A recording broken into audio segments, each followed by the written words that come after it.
I can go back in and I can solve these things. And when no one else is looking, I'm looking. So to me, that's fascinating.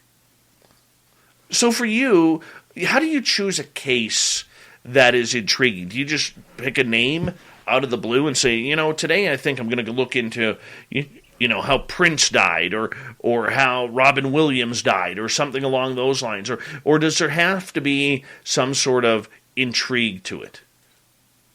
I look into all kinds of things, and I write about what.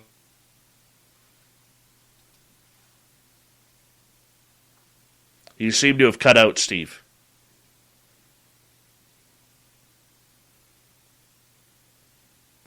Steve, are you there?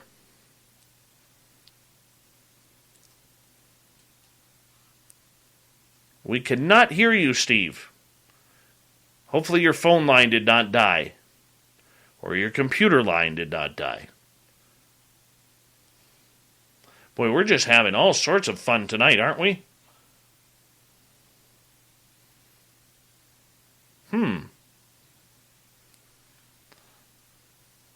Steve, Black people did not die. Oh, there you go. You cut out for about 20 seconds, my friend. And now you're gone again. Seriously. Oh, there we go. Let's try that stream. How's that? Are we better? Now we got you. Yeah, that was weird. I was in the middle of a sentence, and all of a sudden, everything went black. It's conspiracy, man. It's conspiracy. I know they're out to get me. There you go. What was the last thing that you heard? You were just going into the intro on how you choose a case. I dig into all different kinds of history, and for me, the ones that I write about are the ones that are the most obvious. So I think it's fascinating that, and I look into all kinds of history. I just love it. You have to be obsessed by it, like I said before. It's not about money. It's not about, I think Michelangelo didn't do the Sistine Chapel for the money. You have to be inspired by it. So I'm inspired by digging in and revealing things, and these subjects that I write about are the ones that, for me, are just absolutely the most obvious. And I write these books. There's so little justice left in this world. I write these books to set the record straight, because these people have been horribly maligned in history.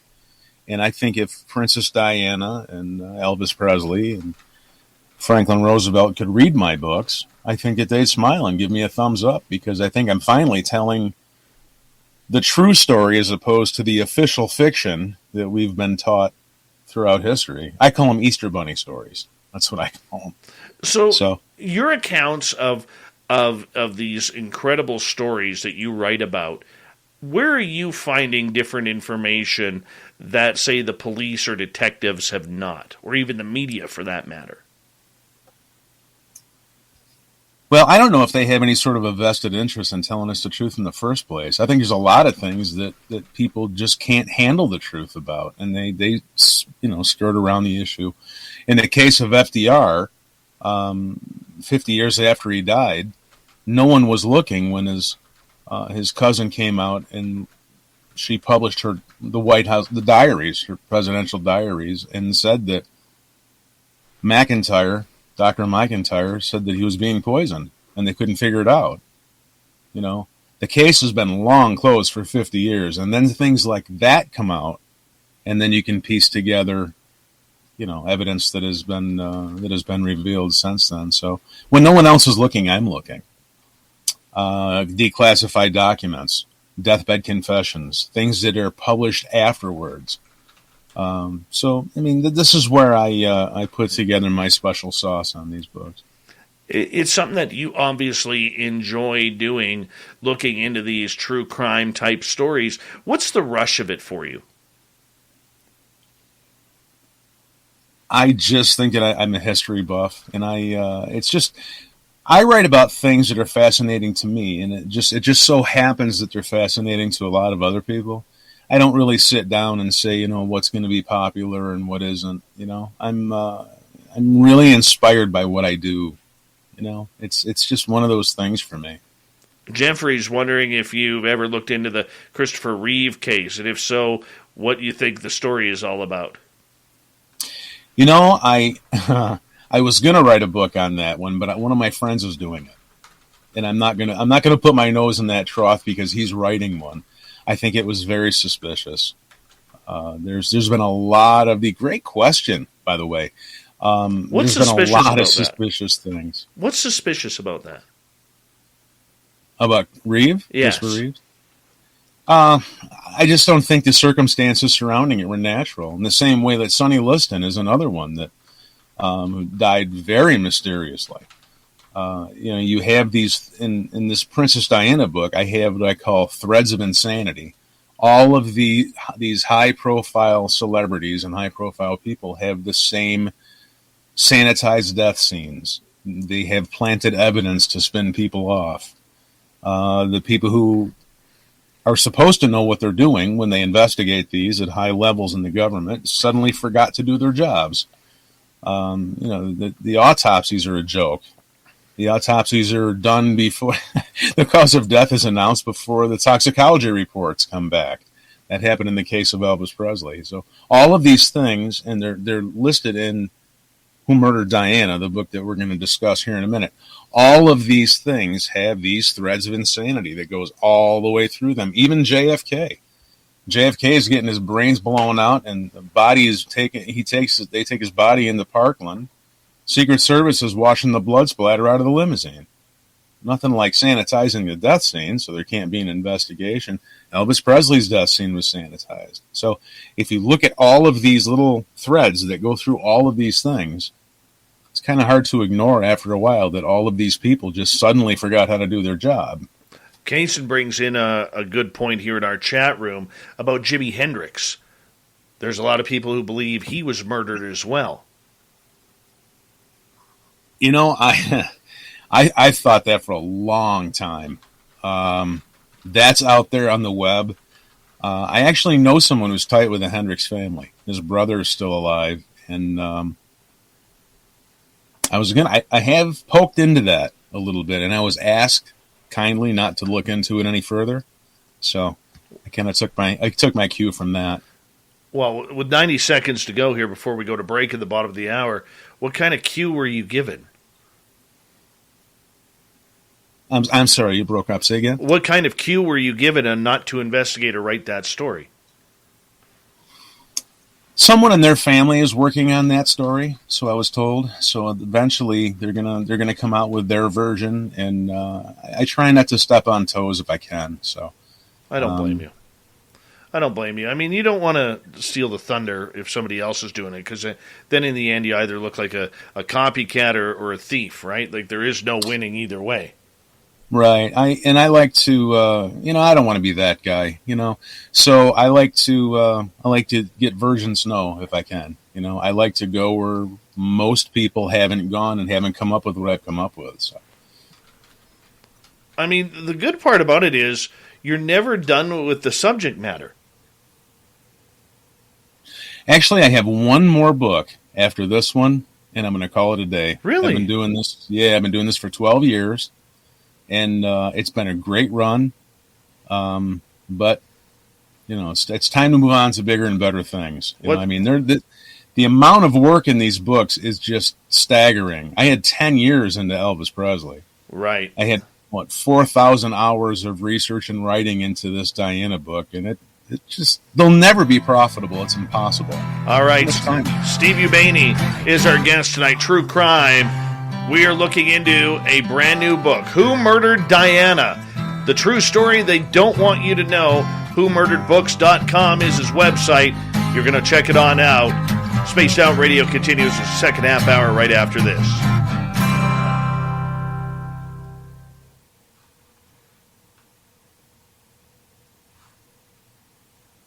Hello, this is your guitar man, Ron.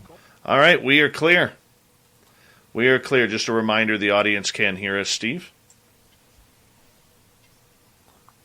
Well, that's great. I just wanted to remind everybody, you're up in Canada, And if they wanted to buy books, that would be kind of expensive to get up there. So I wanted to tell everybody out there that I'm on ebook and audiobook as well with all of my books. So if they wanted to get my work, they could always get it that way. I don't want them to spend all kinds of... Most of our audience is in the U.S., so you're safe there. All right, bravo. Uh-huh. There we go. See, we make sure we take care of you, man. Make sure we take care of you. You know, I'm in the Buffalo, New York region, so I have friends in Toronto, and I'm up in your country all the time. So lots of neighbors to the north, lots of friends up there. There's some okay people over there, as long as they're not Maple Leaf fans. You know, they're the dangerous ones.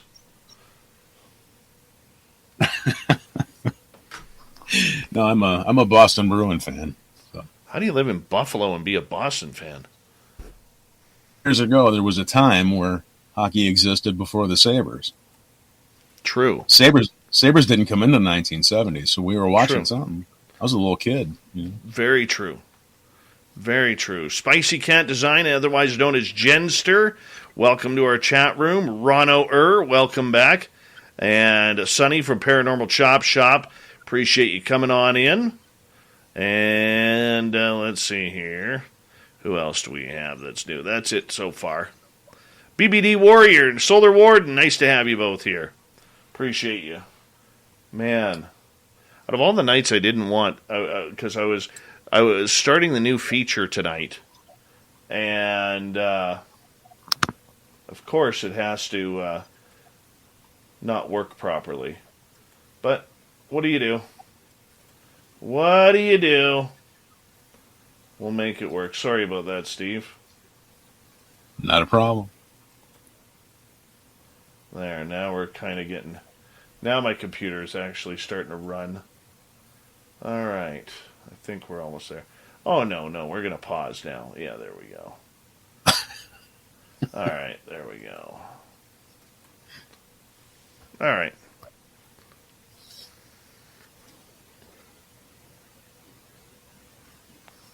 Let's see here. Lots of good ones. So I can't believe you're retiring after one more book. Have you chosen your final subject? The next one's going to be on Nikola Tesla. That'll be a good one. We're definitely bringing you back for that one. Yeah. The Tesla's, the circumstances surrounding his death were incredibly suspicious. And the disinformation out there is incredible. They're saying they have a horrible picture of an old man up there saying it was Tesla's last photo, and of course it's not him.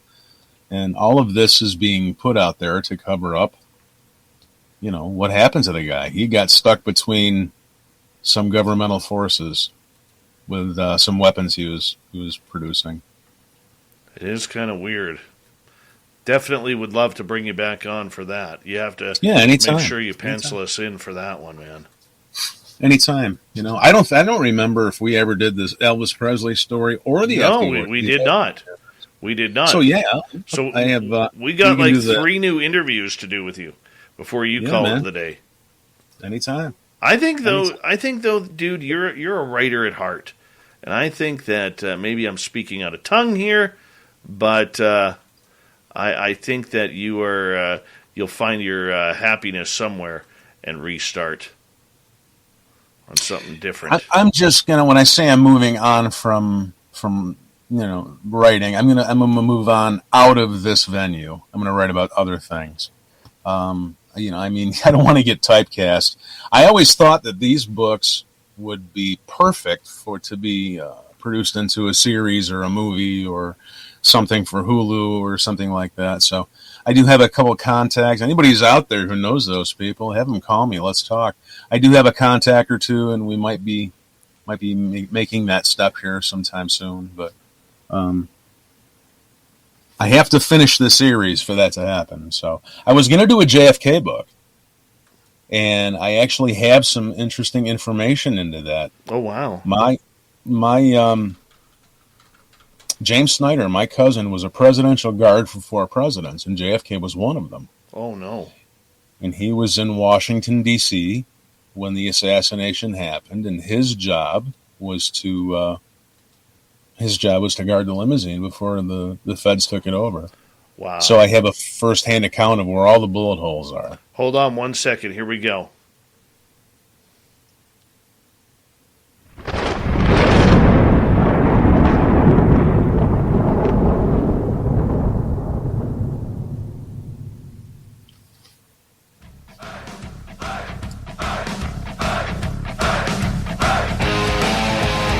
Second half hour of Spaced Out Radio is now underway.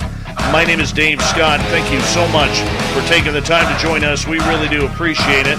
Want to remind you that if you've missed portions of this show or others, check out our free archives by going to youtube.com/Spaced Out Radio. Do me the favor, hit that subscribe button. Our website, you know where to find it, spacedoutradio.com. We have a plethora of features for you, including rocking out to Bumblefoot, reading Shirky Poo's Newswire, checking out our swag as well. Follow us on Twitter at Spaced Out Radio, on Instagram at Spaced Out Radio Show, and now on TikTok at Spaced Out Radio. We continue on tonight with author Steve Ubaney. He's got a brand new book out called Who Murdered Diana?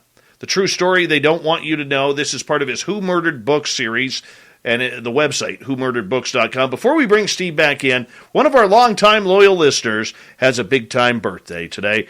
Duke from World Bigfoot Radio turned 60 years old today. And Super Duke, happy birthday from all of us at Spaced Out Radio. Thank you for the love and support that you give this show, not only on your channel, but being in our chat room each and every night. We love you, man, and happy birthday from all of us right here at SOR. Steve Ubaney, Princess Diana, how did you come up with this topic, my friend? And it was one of these things like Elvis Presley. I never believed it when it happened, and I don't care how many times it was repeated. And it turns out my instincts served me well. There were things that were not investigated. They dropped the ball big time on lots and lots of things that were revealed later. So, once again, decades and decades after, when no one's looking, I'm looking. So we can go back in and we can really tell the story. Well, let's rewind to late summer, right before the Labor Day long weekend of 1997. Take us through what happened there. Do you want the real story or the official fiction? Well, let's give the official story right off the bat here. Okay. Well, the official fiction, or so it was told to us, is that Princess Diana was pregnant, and Dodi Al-Fayed, who is son of an Egyptian billionaire, who was a very successful businessman who had business interests in Britain, was going to propose to Diana because she was pregnant with his baby, and he was going to propose to her, and the restaurant was too busy, so they went back to the Ritz Hotel, which Dodi's father owned, and they were trying to escape the paparazzi, and they snuck out the back door, and a guy was drunk who was driving the car and hit the 13th pillar in Ponte Alma Tunnel. And that's the official fiction of what happened. My goodness. And now, what have you uncovered? Well, that story should be taken out of the library wherever they have it and put right next to Mother Goose, because there's no way this is possible for this to happen. Interesting thing that happened to me when I was writing this book, I made a comment on a social media site that my next book was going to be on Diana. And I got contacted by someone who was using a screen name, and they said they're from a little place in France. And they said, my mother, who recently passed, has been investigating this for 10, 12 years. Would you like the information? And I said, oh, man. My book was already 3 months late, and it was already done. So I almost said no. So they sent me this information, and there are photographs now that are in my book that I don't think anybody else has. Also in this book, which really was a capstone of some of the stuff that I had uncovered, 40-some days before the crash, this person was at the Bilderberg conference outside of Atlanta. it's 45 days before the crash, and the plot to kill her was actually overheard by people she was obstructing their route to riches. So that really opened the door to a lot of things that I wouldn't have had access to. So the names of the people who were in that meeting who wanted to have her killed are mentioned.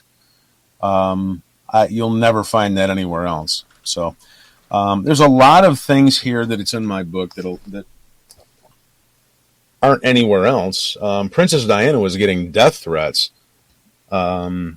She was using a body double.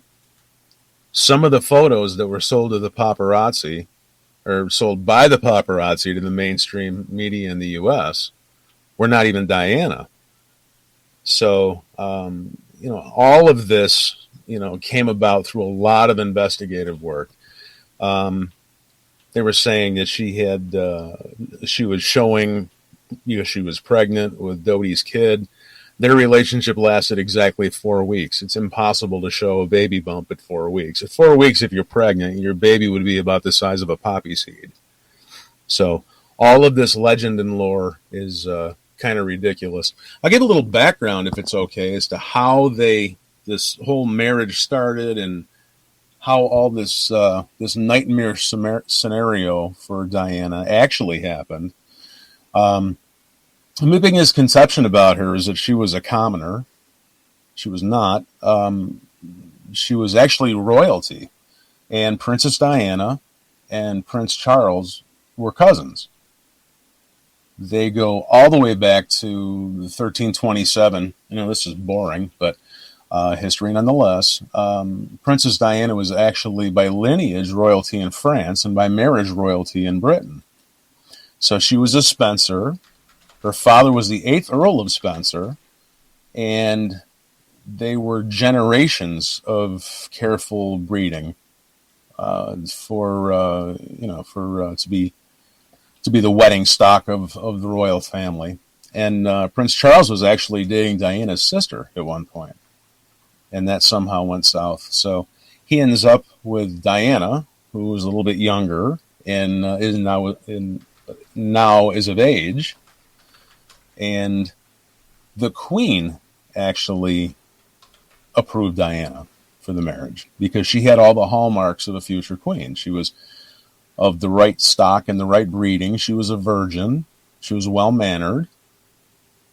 Here's Prince Charles, who's romantically involved elsewhere, who he's actually married the woman now that he was involved with since 1971. So he's 32 years old at this time. She's 20. Pressure is now coming on him to sire male children and keep the monarchy going. So that's the backstory on this whole affair and how all of this came into being, and it never should have. They were completely mismatched. Princess Diana was very, very sad. She was trying to commit suicide before the wedding. He was romantically involved elsewhere. There's just no way this could ever end well. So that's the backstory on this whole thing. So then the divorce happens. They were both behaving badly. And this queen is a pretty smart lady. She's pretty sharp. She probably wanted to clunk their heads together like something in a Three Stooges movie, because the tabloids were having a ball with both of them. She was behaving badly, he was behaving badly, and the tarnish that was happening on the crown just was not good for anyone. So there became a time where they had to go their separate ways. After that happens, Diana is trying to reinvent herself, and she's attaching herself to causes. And the causes and the jilted lovers building up to the crash are what cost her life. The first cause she got involved in, she tried to make herself into this Mother Teresa supermodel sort of figure, and she did a really nice job of it. She was really something else. She could play the media like a fiddle, and it was just unbelievable how she could pull this off. So the first cause that she got herself involved in was the AIDS epidemic, and she's going around the world breaking all of the social mores of people who have AIDS or are suffering from that affliction at that time. She's holding babies infected with AIDS and touching people with AIDS. And of course, that was taboo back then. They didn't know what we know today. So here the pharmaceutical industry is trying to come up with a vaccine to vend to these countries for this horrible disease. And she's out there showing everybody how terrible it's not. So she kind of got in the way of them vending their vaccine to multiple countries. So they weren't necessarily thrilled with her. She quickly moved on to a landmine ban. She couldn't stand the idea that long after conflicts and wars are ended, these landmines are unaccounted for, and people are stumbling on them and getting blown up. And you kind of have to agree with her. So she started the International Campaign to Ban Landmines, the ICBL. And I'm going down the list of suspects to this murder. Okay, the first one was the pharmaceutical industry. She started this landmine campaign, and she had about 100 countries on board early in 97. One of the things that she did where she got, the first time I think she really got threatened was in July of 1996, where she goes to Angola to, again, get some press on this anti-landmine ban and cause a media stir to, be seen with children who are missing limbs to get, to work the media and get the other countries on board. Because at that time, the United States wasn't on board. There were a couple other countries that weren't on board, who later did get on board with this. So there's a man out there named Alan McGregor who had been given interviews in the UK, in The Sun, in The Mirror, and a couple other ones. And this is quoted in my book. And I tried to get a hold of Alan McGregor so I could get an interview, but the guys, I couldn't find him. I hired private investigators to find him and couldn't find him because I really wanted to get more information. He states in his interviews that he paid £100 million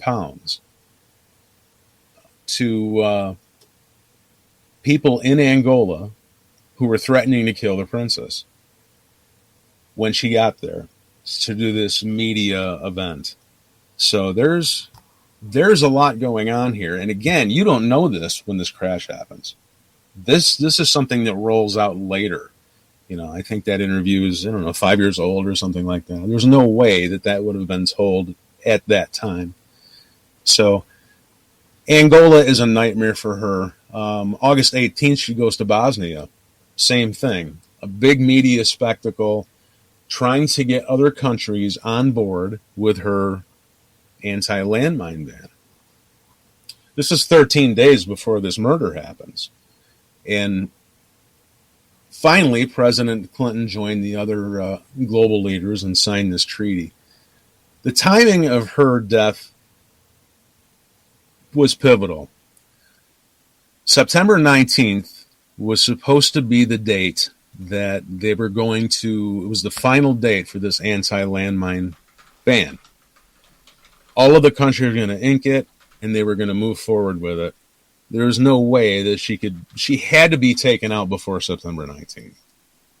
So my list of suspects are obvious: the royal family, the paparazzi, the international arms brokers and/or the military-industrial complex, and the pharmaceutical industry. And there's a couple jilted lovers in here. So this is the list of suspects that I gather from my book. And all of my books are written the same way. I gather the people who have the axe to grind, and I run them through the criminal process. Motive, means, and opportunity. So I kind of let the evidence write the book. I keep my personal likes and dislikes out of it, and I just follow the evidence where it goes. My book is different because, to my knowledge, everyone who has written books like this have been from the UK or that section of the world. and they were looking at it through the lens of the royal family. I'm not transfixed on the royal family, so my conclusions are a little bit different. Actually, the royal family was the first people who were dropped from the investigation. And I'll tell you why that is. The royal family only has a couple jobs. They're obsessed with having boys and keeping the monarchy going. That's what they do. They want to have as many male children in there as they can, because 500 years from now, they want to keep their lineage going. This is what they do. So that's their first priority. The second thing that they do is they appear as dignitaries in ceremonies, and they behave in a regal fashion, and they keep up appearances. And the third thing they do is act weird and stay away from people. That's what they do. They have three functions. They enjoy the fruits of the vine, and they act stuffy and weird and stay away from people. And to me, it doesn't really matter around the world what kind of government you have. If you're a communist or a socialist or a capitalist society, you want complacent people. They're easy to rule. You don't want uprisings. So if the royal family, in my estimation, had everything to lose and nothing to gain by trifling with Diana, so they would have been they're upset with her. They wanted her to shut up and go away, and they were probably elated that she had met somebody and she was moving on, hoping that she would get this out of her system and stop being the scorned divorcee that she was. So it's interesting side note here that all of these people knew each other from birth. There's only so much royalty in that country. The Spencers and the royal family had known each other for generations. The Alfied family had known the Spencers for generations. In fact, when Diana's father died, Dodi's father used to check in on the family to make sure that they were okay, and they'd see if they needed anything. Or actually, he went on to employ one of their relatives at Harrods. He owned Harrods department store. So there's no strangers among these people. They all know each other. And again, these are things that come out through digging. This wasn't told to you when they told you that the paparazzi did it, and then of course later the driver was drunk. They only tell you what they really want you to know. This is why I call it the official fiction. So this is the backstory to this. Not only is she getting threatened by other countries, she's being threatened from within her own country. Diana's life was in grave danger, actually. In 1995, she was driving an Audi, and she suffered brake failure. That almost killed her. There were people after this woman. There were two or three warnings, actually, that came from in the country of Britain. Two by newspaper, one by Earl Howe, who's a British defense minister, who put a warning in the newspaper and told her, we don't need this woman. She's a loose cannon. She needs to stop. That was kind of a casual way of saying, knock it off. Peter Viggers was a politician, a member of parliament, who put something in the newspaper, and I think it ended up in the tabloids as well, telling her that you don't add a lot to the sum of common knowledge. You don't know what you're talking about when it comes to the international arms and the sale of international arms. You need to stay out of it. And she continued. I don't know if she thought it was a joke or a game or what, but she continued on this trek. The final one came by phone, and it's in the Pageant report. It's covered in the Pageant report. The Pageant report was basically the British damage control document, which mirrored very closely to the Warren Commission report. I think they used it as a pattern for the Pageant report, who reinvestigated Diana's death later on. And this came in February of 1997.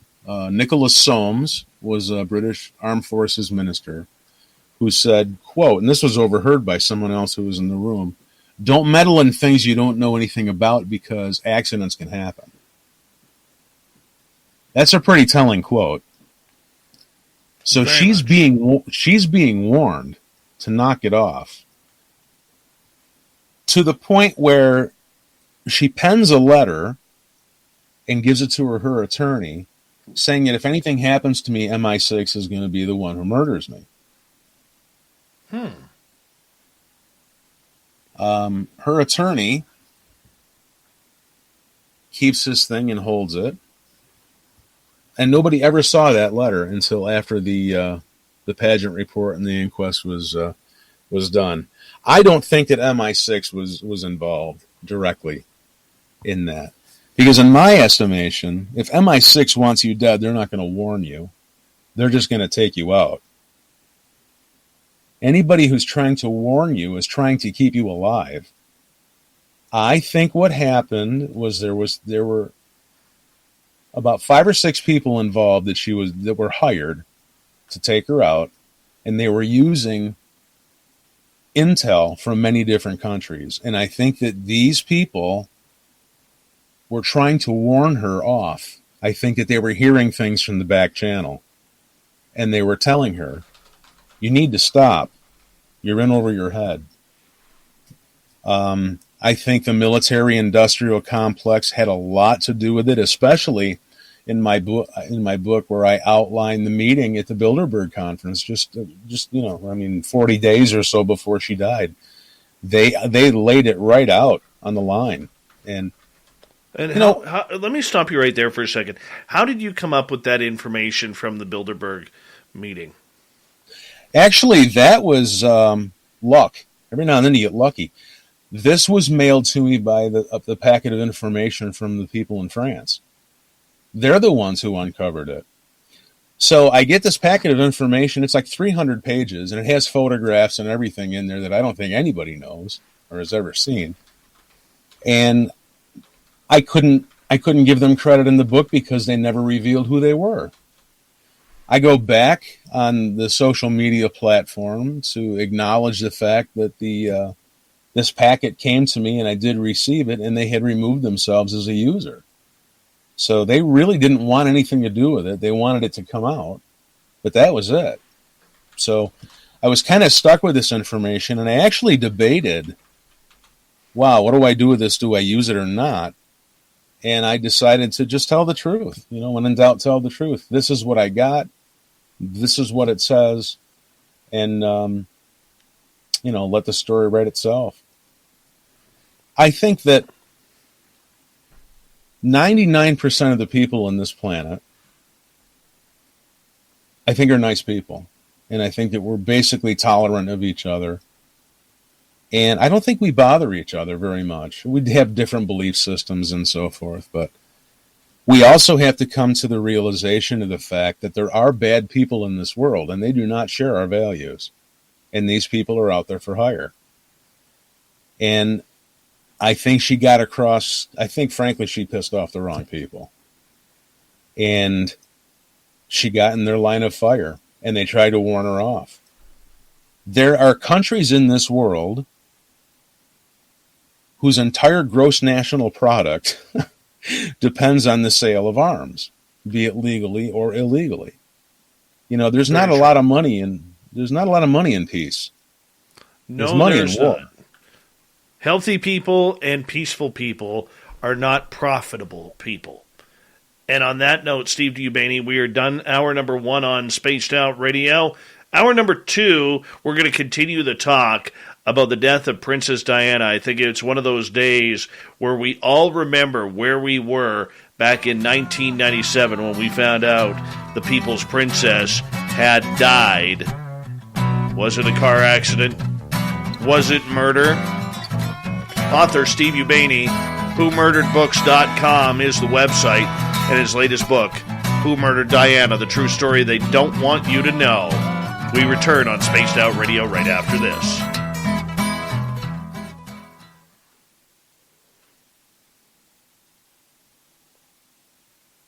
All right, my friend, we're clear. Fantastic. That's a good half hour right there. Solid radio. Yeah, you have to love what you do, and I'm one of these freaky people who just does. But it just takes so much out of you to write these books. It's a lot. Do you ever get threatened? No. That's every now and then somebody will, especially with the Elvis thing, because people just loved Elvis, and and myself included. I've got to be the biggest Elvis Presley fan on the planet, but a lot of times people don't like the idea of that, and even the evidence rubs them the wrong way. But it's evidence nonetheless. That one we'll have to cover at some point in time. The only backlash I've ever gotten is, people who are stuck with their confirmation bias. And it doesn't matter how much evidence you present. They're not going to move from, their love affair with Elvis or their love affair with Diana. And some people just can't handle the truth. And that's the truth, some people, like to believe that there's a Santa Claus and an Easter Bunny. And Very true. Sometimes, the truth hurts. The truth hurts. Very true. Very true, my friend. We got about, what do we got here? About 4 minutes. It is. How long have you been doing this, Dave? Well, we've been doing this now. 7 years. 7 years. Hard to believe. Yeah, I know you've been on a while, because I think it's been 3 years since I've been on your show. Mm-hmm. I disappeared for a little while. We got you back.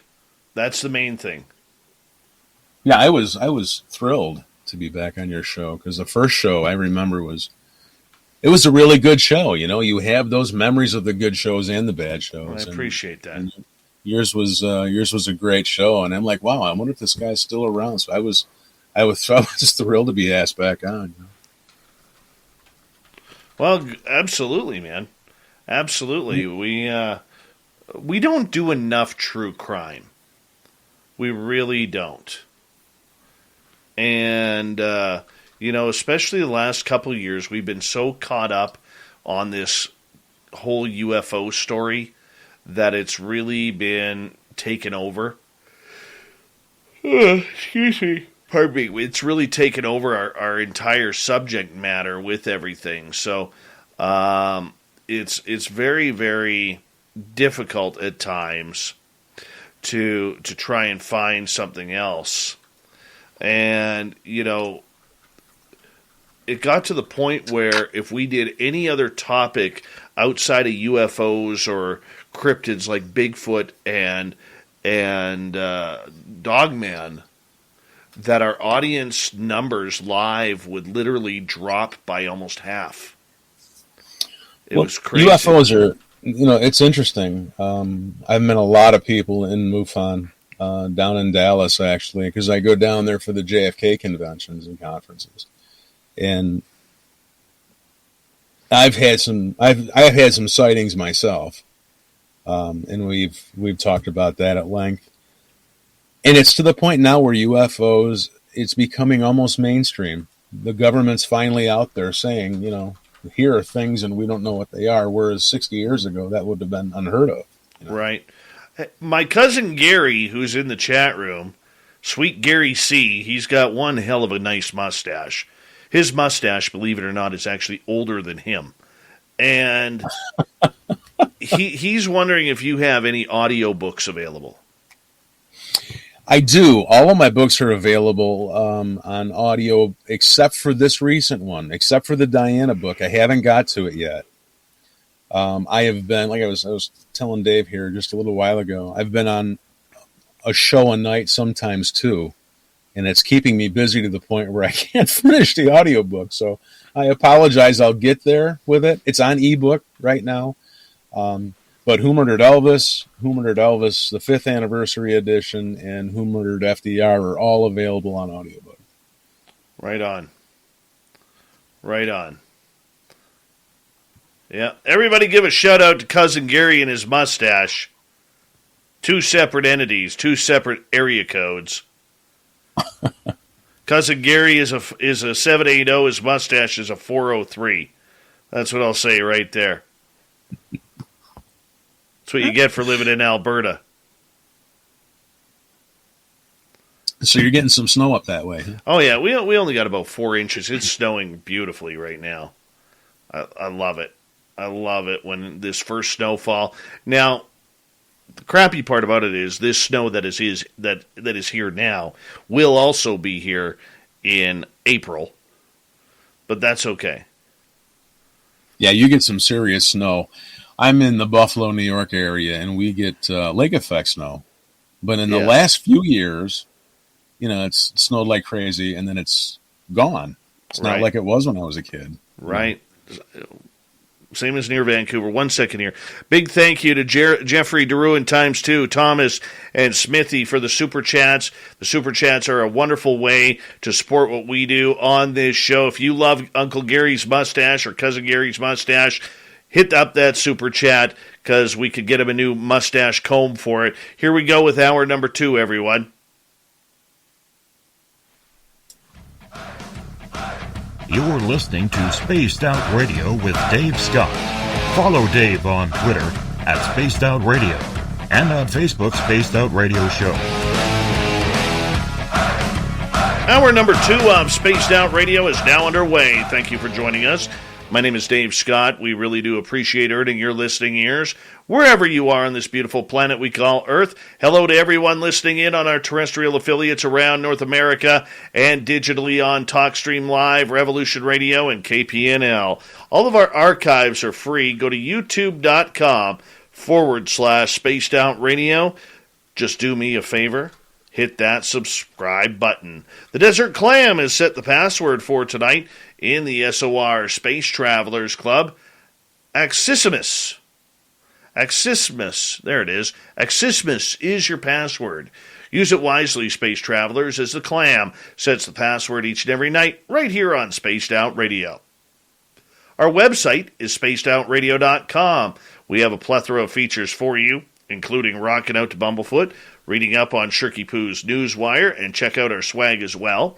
Follow us on Twitter at Spaced Out Radio, Instagram at Spaced Out Radio Show, and now on TikTok at Spaced Out Radio. Yeah, Bree is doing a great job with our TikTok, by the way. Hey, we're continuing on with a little conspiracy theory tonight. Author Steve Ubaney is with us. Got a brand new book out. It is a series called Who Murdered. WhoMurderedBooks.com is where you can find them. Who murdered Princess Diana? Who did it? Was it a murder? Was it a car accident? This is what we're finding out tonight. And Steve, we welcome you back. And I want to go back to 1997 here for a second, my friend. Do you remember where you were when you heard the news of Princess Diana? I do. How about you? Is this a memorable thing for you? I actually do. I just got over nose surgery. And by the way, anybody who does rhinoplasty as something that they just figure they want a new shape of their nose, don't do it. It's the worst pain ever. But I couldn't breathe out of my nose because old Davey used to play hockey really rough. And, yeah, you get in a couple of fisticuffs, and the next thing you know, your nose is broken and you can't breathe out of it. And when you're in broadcasting school, that is never a good sign when you can't breathe out of your nose. So I had to get my nose fixed. But in the meantime, I was working part-time at a sports bar in my town, doing some nightly DJing on the weekend and keeping the tunes cranked. And I remember I had a bunch of my classmates from college in there. They were all drinking it up. I was spinning the music, and all of a sudden it came across, on, at that time, CNN actually reported news. And they came across that Princess Diana had died in a car accident in the tunnels heading to France. And everybody was, like, the entire bar absolutely went silent. Completely silent. How about you? Where were you? I was in the pool in Las Vegas, Nevada with my girlfriend. And my neighbor comes running out and says, "Oh my God, Princess Diana just got killed in a car accident." And it was one of those moments in your life where, well, the world took a collective gasp, first of all. And, you never forget where you are. 9/11 was one of those days. I'm old enough where I remember where I was when Elvis died. That's old. Yeah, I know, man. I'm pushing it. I know. I'm just teasing. There. But, you have these moments in your life where you'll never, ever forget where you were. And I thought then, I don't know, I just had a hunch. I said, man, something doesn't sound right with that. Just the way they were reporting it, and they were all reporting the same thing and reporting it wrong. The first story, you got to love it when the stories change. The first story was that the paparazzi killed her, and then that didn't wash because they had no case against the paparazzi because you know what? They weren't there yet. I'll get into that in a minute. I'll have to recount and actually give the actual story. And then it was the driver was, they changed and they had to do the Oswald thing. They had to blame the dead guy, So they'd blame the driver and they maligned him in history as being quote unquote drunk as a pig, which has never made sense to me because I've never seen a drunken pig. Anyway, so I want to ask you about Henri Paul, the driver. Was he intoxicated? Because that sounds when you're with dignitaries such as Dodi Al Fayed and Princess Diana, you're paid to drive them around. You're not paid to sit down at the table and have a few drinks with them. Henri Paul's an interesting figure. And again, these things come out decades and decades and decades later. Some of this information was uncovered by me. Some were uncovered by other investigators. And when that is the case, I always give him credit for the work. I'm not that guy. I give him the credit. Henri Paul was not. He was not intoxicated on that night. They have film footage of him tying his shoes, walking up and down stairs. The level of intoxication that they claim he had, along with carbon monoxide that was allegedly found in his blood, the guy wouldn't even have been able to stand up. So I don't know what sample they were testing, but it wasn't Henri Paul's. And as a matter of fact, there's a picture of the vial, his toxicology report, the blood vial that was going out to be tested, and it was so badly done. His name is even misspelled on the vial. His sample's not even out of the autopsy room yet, and already there's a mistake. So, dead men tell no tales. They also don't get attorneys, and they also don't sue you. So you can blame a lot on a dead guy. It's like I said, the parallels between the pageant report and the Warren Commission report, I run them down in the book. It would take way too long on this show to go into it. But Henri Paul is an interesting figure. He was identified by a guy named Richard Tomlinson, who was a retired MI6 agent, as an informant for many governments. And he was paid because many celebrities did stay at the Ritz. He was head of security at the Ritz.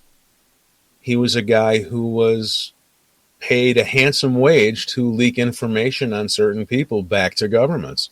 The Saudis, the Americans, the British, they knew this guy well. The guy was also a commercial pilot who had just renewed his pilot license a couple days before the crash. And he's a very interesting fella. At the time of the crash, there were $22,000 on this guy in his pocket. Well, their equivalent. Obviously it wasn't American money, but, their monetary equivalent of $22,000. So he has been really horribly maligned in history. And it's a shame. And I raise in my book, in 97, we had this thing called DNA. There's blood all over the car.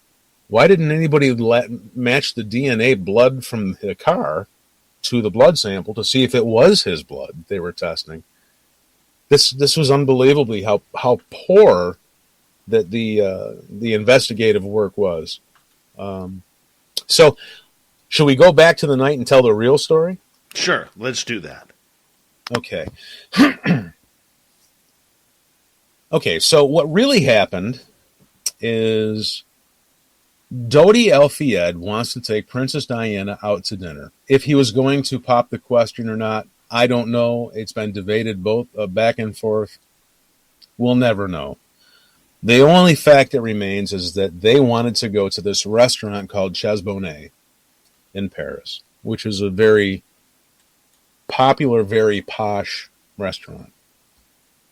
And the El-Fayeds have their own security team because they're very wealthy, very important people. So they have their own security team and their own limousines.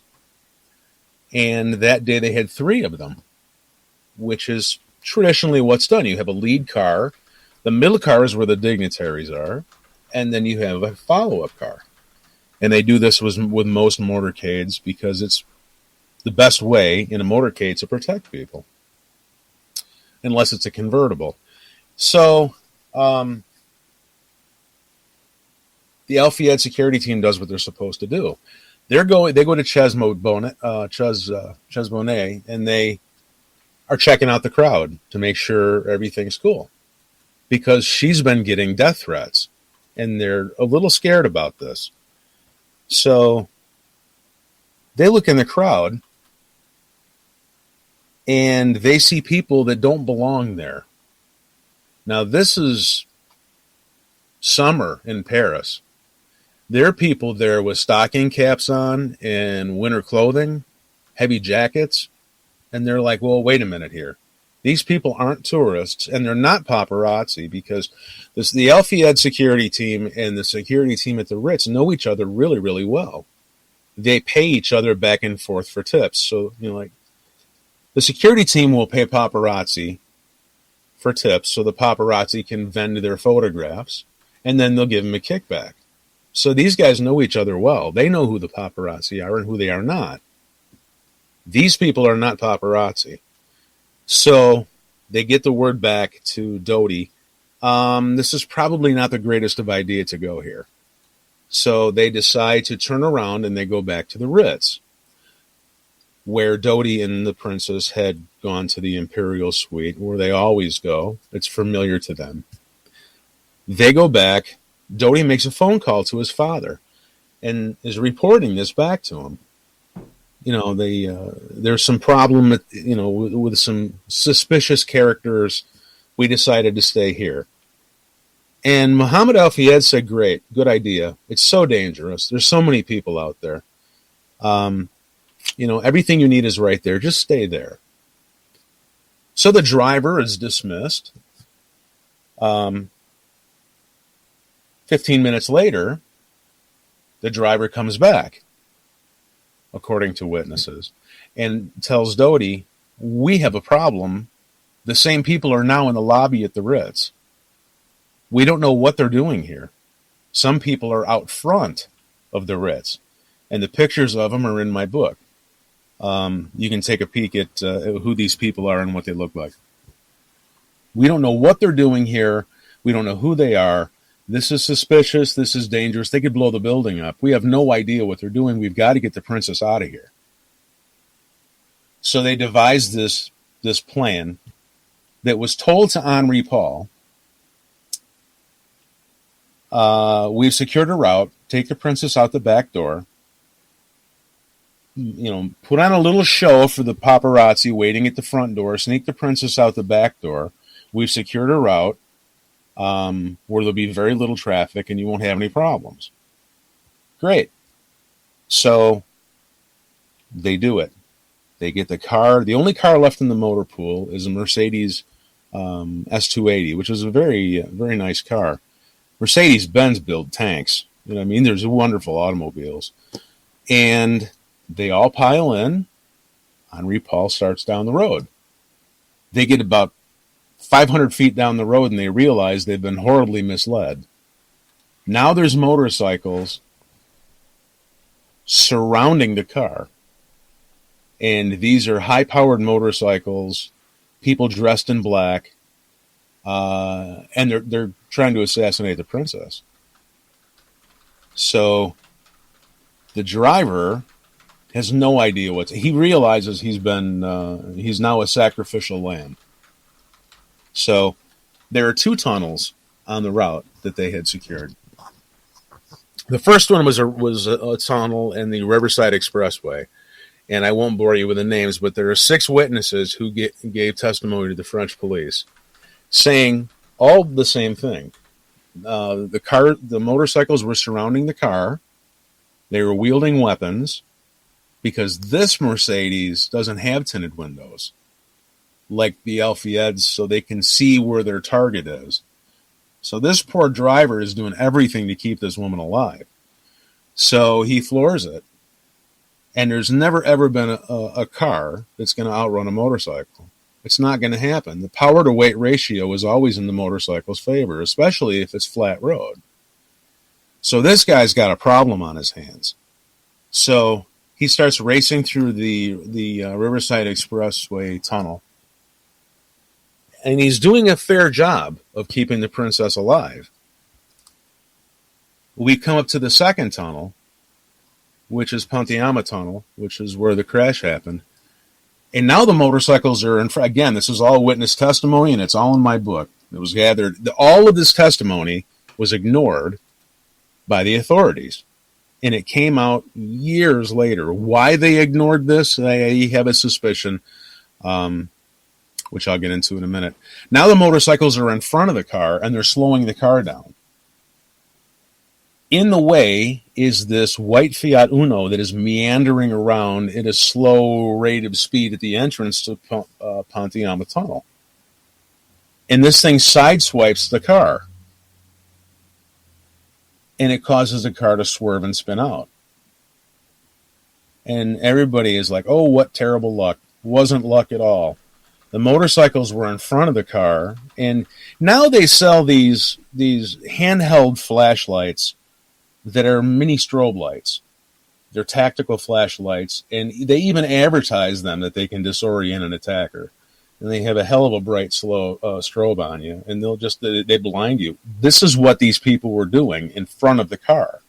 At the same time, this guy clips the car. This was, if the other plan to kill her didn't work, they were going to crash her out and kill her.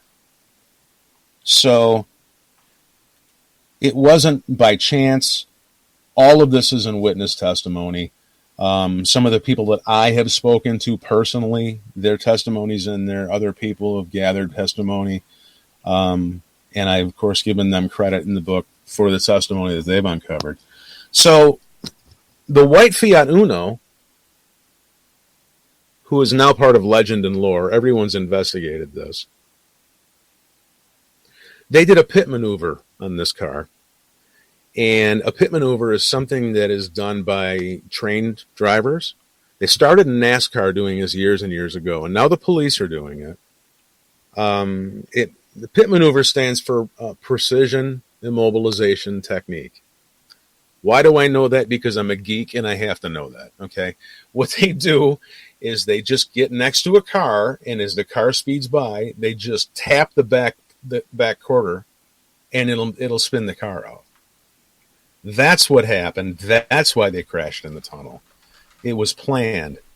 It was a planned thing. They've been doing it in NASCAR for years. The police are doing it now. If you ever see one of these police video chases and they spin a car out, watch how they do it. That's exactly what happened to that Mercedes S280. So they hit the 13th pillar. And it's a hell of a wreck. It really is. But they all should have survived it. The crash test rating on that Mercedes S280 is actually at a higher speed than what they hit this at. They hit this thing at about 55 miles an hour, which is way too fast for that tunnel. But there's a reason he was going 55 miles an hour, and he slowed down to 55 miles an hour. There's a couple witnesses. One of the people I interviewed and spoke with, his name was Jack Firestone. He was an American tourist who was in the tunnel when the crash happened, him and his wife Robin and their son. And he gave firsthand accounts of what he saw. And that, of course, that's in my book too.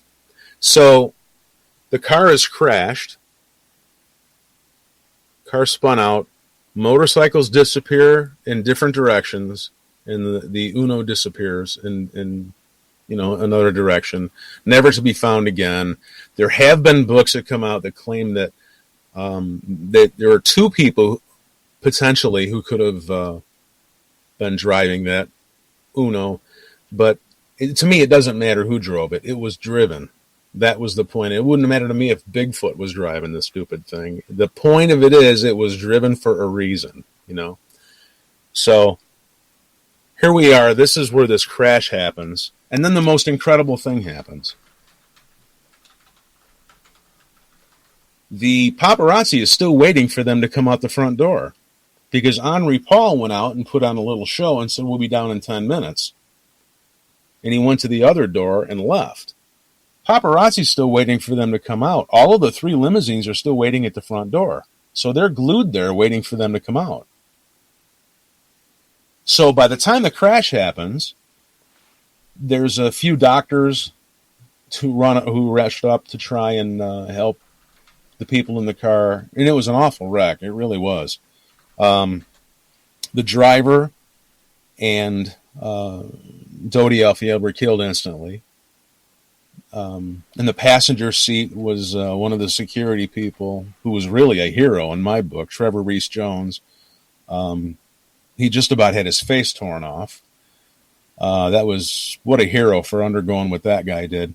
And of course, behind him was Princess Diana, who got rattled around pretty good.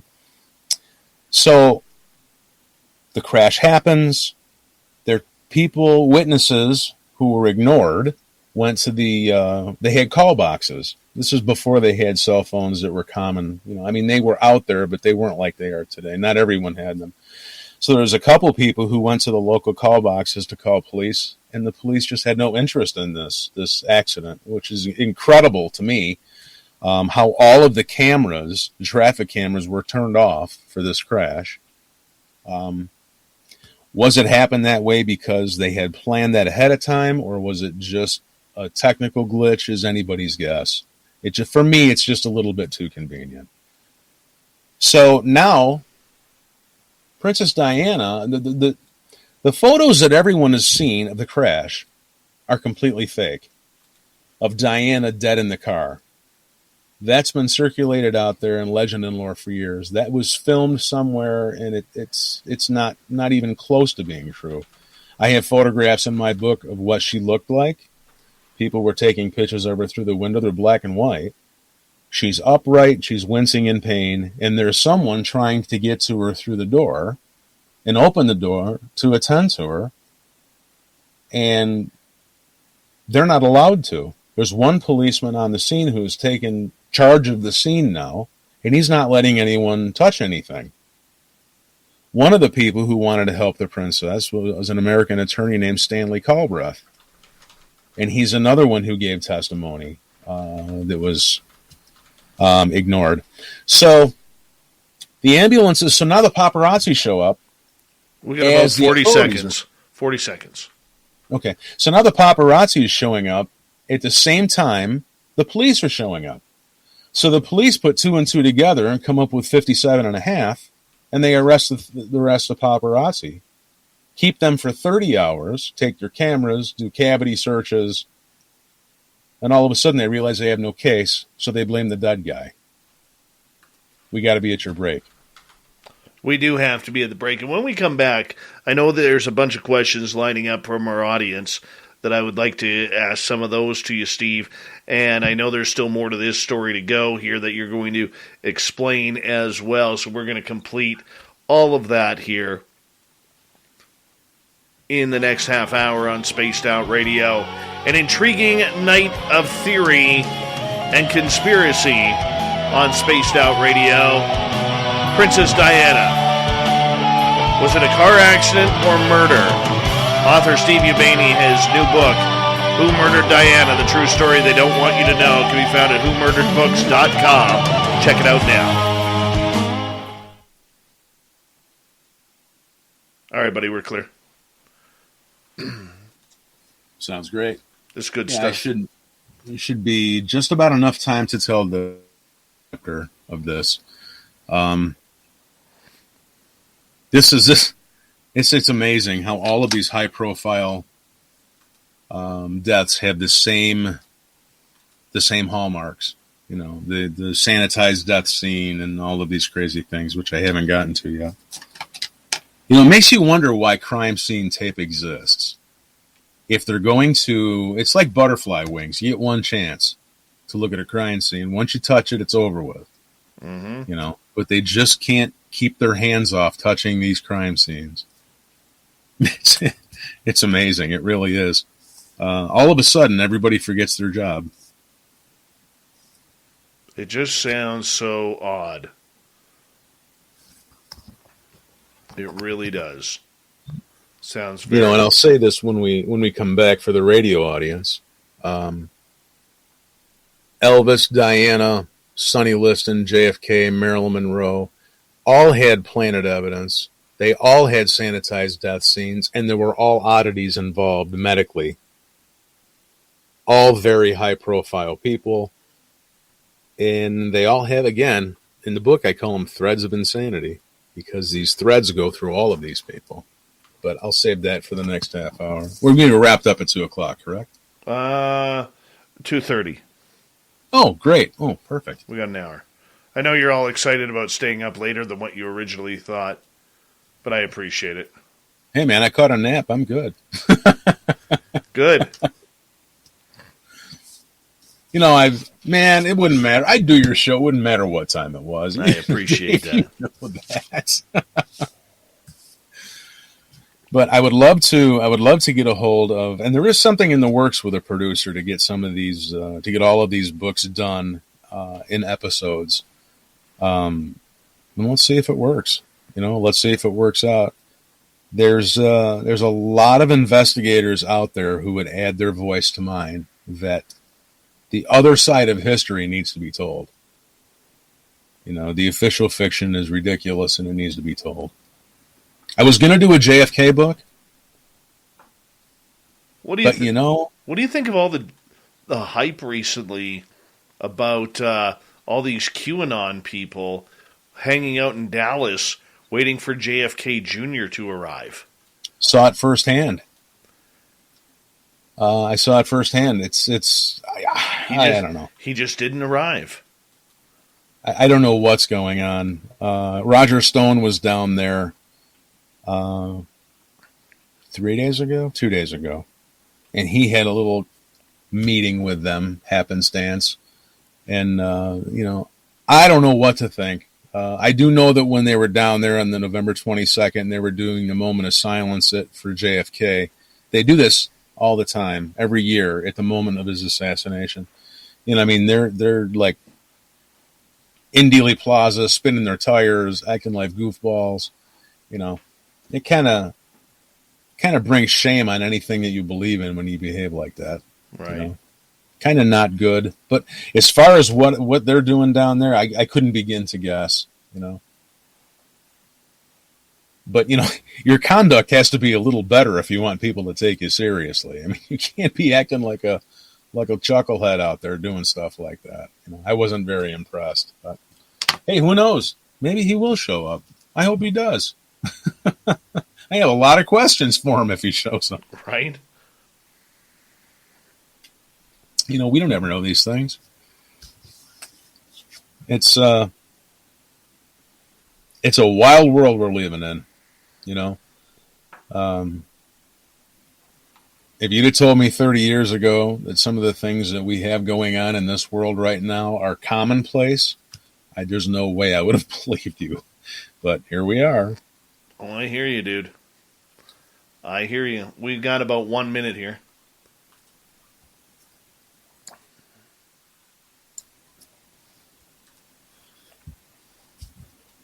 I'm looking forward to wrapping up the book series.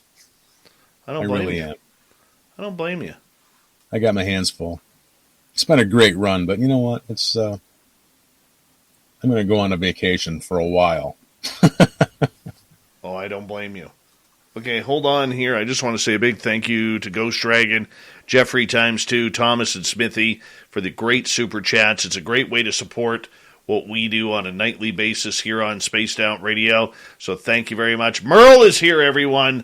Merle, Make sure you give him some Merle. Merle it up, people, because we all love some high-quality Merle time. All right, and we're going to get going. Thank you to all the veterans here who are checking us on out. You always have a safe home here on Spaced Out Radio. Here we go.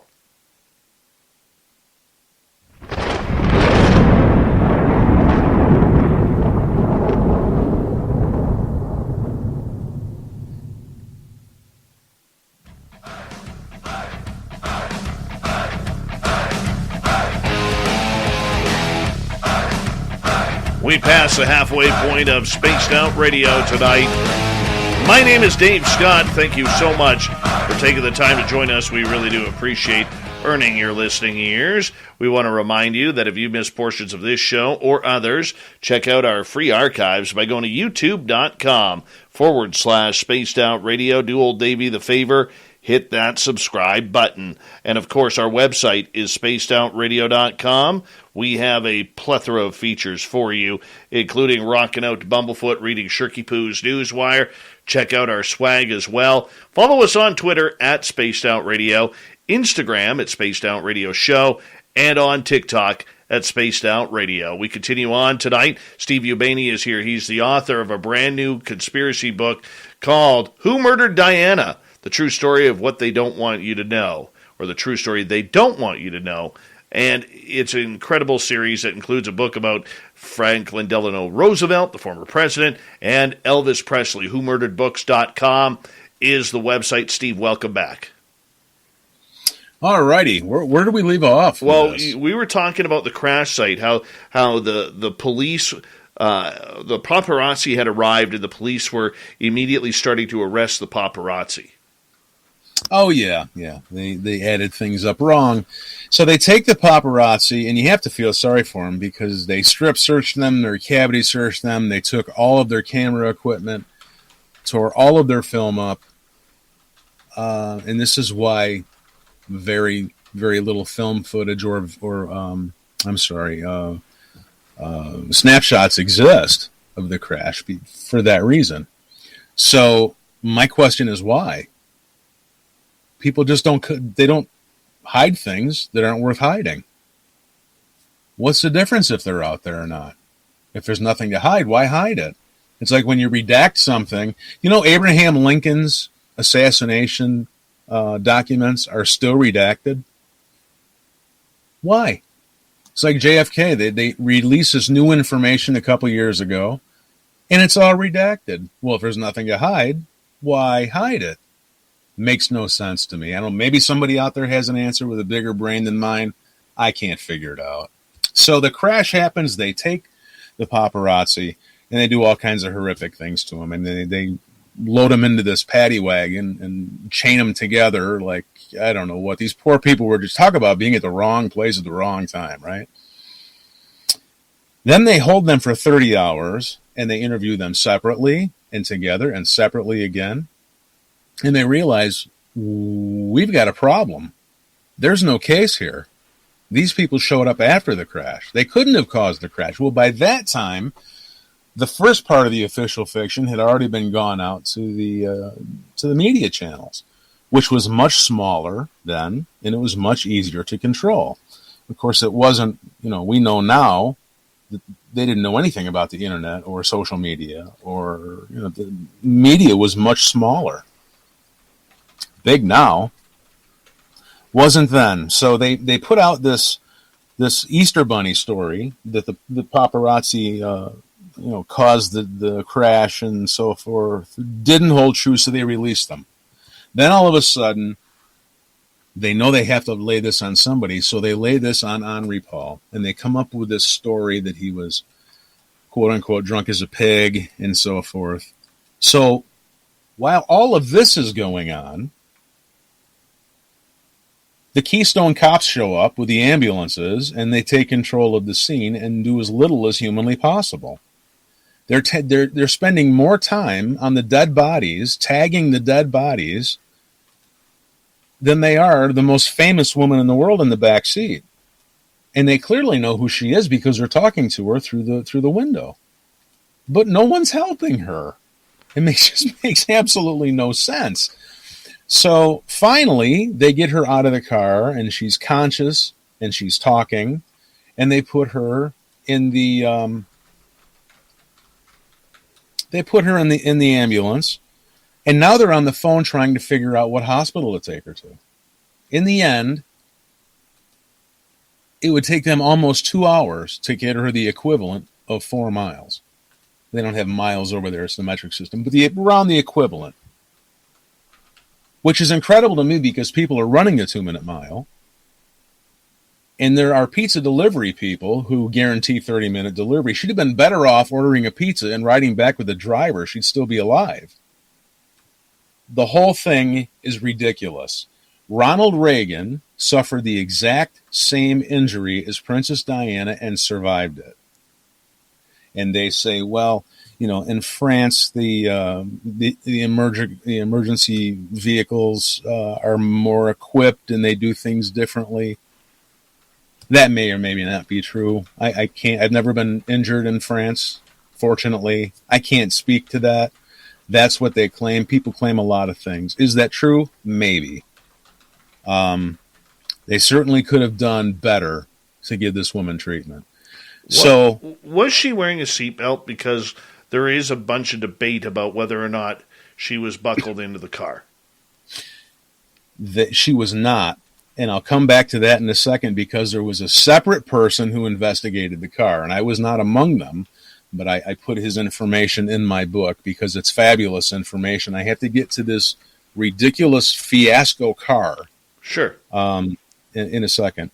So they get her to the hospital, and her life is ebbing away. By the time they get her to this hospital, she's all but dead. So they get to the hospital, and there's virtually nothing they can do. Which, to me, well, you can draw your own conclusions on what I might think about that. So now, there's no crime scene tape going up. There's no investigation. There's no nothing. She's pronounced dead. They take the car. You guys said you get one chance at a crime scene, just one. Once it's touched, there's nothing you can do. So they're not putting up crime scene tape. What they do is they load this mangled Mercedes S280 on the back of a flatbed and haul all the evidence away down the streets of Paris at 2 o'clock in the morning. And they call in special equipment. In my book, there's a picture of it. There's special equipment that they call in to sanitize the tunnel. Scrubbing it down on both sides, scrubbing the street down, and they reopen the tunnel.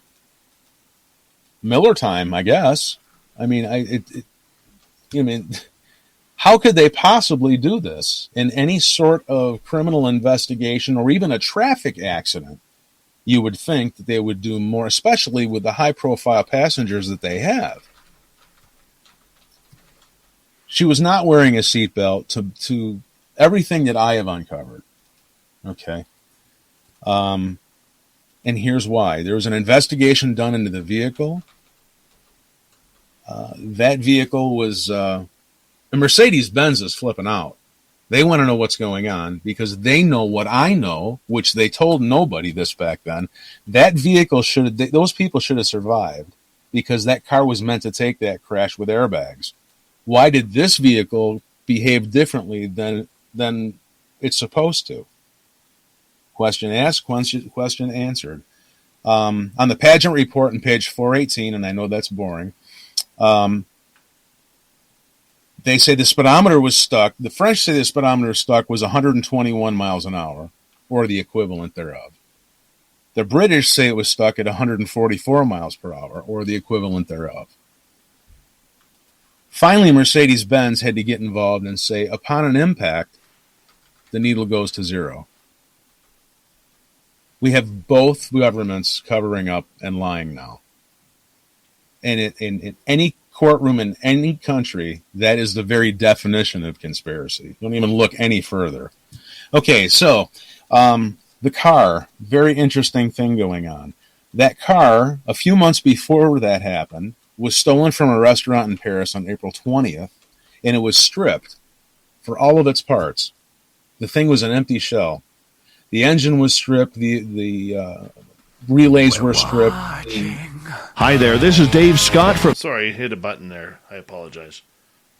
Better you than me. I'm pushing buttons here. So, this car is a mess. The electronic brain that controls the power steering, the power windows, the speedometer, and the anti-lock braking system were stripped. So they get this thing back and they rebuild it. Fuses are missing. Relays are missing. Why would they rebuild that car? I mean, that's a great question. I mean, these are aren't the type of people who just can't say, "Look, we'll just get another one." You know, that's the $64,000 question. I don't have that answer for you. So this car is not right, and Mercedes-Benz knows it's not right. So they offer 3 times to inspect this car for defects, and they're rejected. Their offer is rejected all 3 times by both governments. In fact, the only people who inspected this vehicle were people who were paid not to find anything. So a little bit of backdrop into this ridiculous vehicle that they pile the most famous woman in the world. They put her in this? Okay. So now they have the story about Henri Paul being drunk, and he was drunk as a pig, and now we have to go down this ridiculous rabbit hole. Okay. So they start to investigate Henri Paul. Nothing's mentioned about the equivalent of $22,000 in his pocket. We won't talk about that. We'll just we'll fabricate some story that he was drunk. So they go to his apartment and they search it, looking for anything Easter Bunny story narrative that they come up with. And all they find a light. Remember Pepsi Light? Remember that? Horrible. This was his favorite drink. He had all kinds of Pepsi Light in his apartment. He had a bottle of champagne in there that was corked, and I think that there was half a bottle of Ricard in there. Not fitting the narrative, so they leave, and they start interviewing his friends. And one of the people they interviewed was his best friend, Claude Garrick, and he said he wasn't on prescription medicines, he wasn't a heavy drinker. He couldn't have been on any of those things. He just got his pilot's license renewed. They never would have given it to him. You have to do all kinds of things to get that license. So they couldn't find anything to support this narrative that they're trying to concoct. So 8 hours later, they go back to his apartment and they search again. And gee, what do you know? They find enough booze there to stock Mardi Gras. They find gin, they find champagne, they find everything but Jim Beam's corpse in there. You know, it's easy to find things when you're the one that plants it. So here comes this narrative. So if you follow this rabbit hole down, this guy has just been found guilty in the court of public opinion. He never had a trial. He never had the opportunity of that. Kind of a parallel to Lee Harvey Oswald. Blame the dead guy, no trial. The parallels between these two reports are amazing. And I go through them in the book, and I'm not going to bore you with them here. So the French they do their investigative work, and they ignore almost everyone who comes and tells them about, we witnessed an assassination attempt. They ignored everyone who stepped forward, including Jack Firestone and his wife. Their information was lost somehow, some way. So the French take their information and they hand it over to the British. And this is 97. This happens, right? Well, there's a law in Britain, and it's called Britain's Coroners Act of 1998, and it states that an inquest should be held as soon as practicable. They didn't touch this until 2004. So it's 121 months, and I don't know what anybody's definition is of as soon as practicable is, quote unquote. But I'm willing to bet it's sooner than 10 years, a month, and 3 days. Right. They couldn't put this off long enough. And what ends up in the pageant report, it's a damage control document because they've now they've hung this on the royal family. They've hung all this on the royal family, so the royal family's catching a lot of heat. And they have to concoct this document to spin this away from them. Right. Because they don't want an uprising. And they're the perfect scapegoat for this. They're untouchable. This was done masterfully. Bridget wants to know in our chat room, and I'm going to start taking some audience questions here. What is your perspective on all of the security cameras in the tunnels being out that night? It's kind of coincidental. Well, I would have to agree. I don't know why, but it's awfully coincidental. You know, it just so happens that she was warned by people in the British defense industry. Let's play this game called "It Just So Happens." Okay, it just so happens that she was warned. It just so happens that she penned a letter saying that she would be murdered, which never made it into the inquest, by the way. It just so happened that they had to pay £100 million ransom. It just so happened that suspicious people were in the crowd. It just so happened that the escape car from the Ritz was incorrectly put together. It just so happens that the eyewitnesses to the motorcycles with the guns, their information was lost. It just so happens that the pit maneuver happened from the white Fiat Uno. It just so happens that onlookers were prevented from helping Diana. It just so happens that it took 2 hours to drive 4 miles. You know, it just so happens the media ran with the drunk driver story before the toxicology report was even back. They hadn't gotten the toxicology report. But the word came down, find him drunk. It just so happened that film of the crash was stolen on 3 locations the night after. There were some photographs that escaped. There were break-ins, one at 3 a.m. and one at 1 a.m. at photo labs in and around London. The only thing that was stolen, money wasn't taken, valuables weren't taken, camera equipment, hard drives, and computers were taken. And all of these things, it just so happens. It just so happens that all the witness testimony was lost by the governments. It just so happens that the witnesses were threatened. Dave, I got a question for you. When was the last time you were threatened for witnessing a car accident? Never. How about never? Well, these people were. It just so happens that there were 84 lies in the pageant report.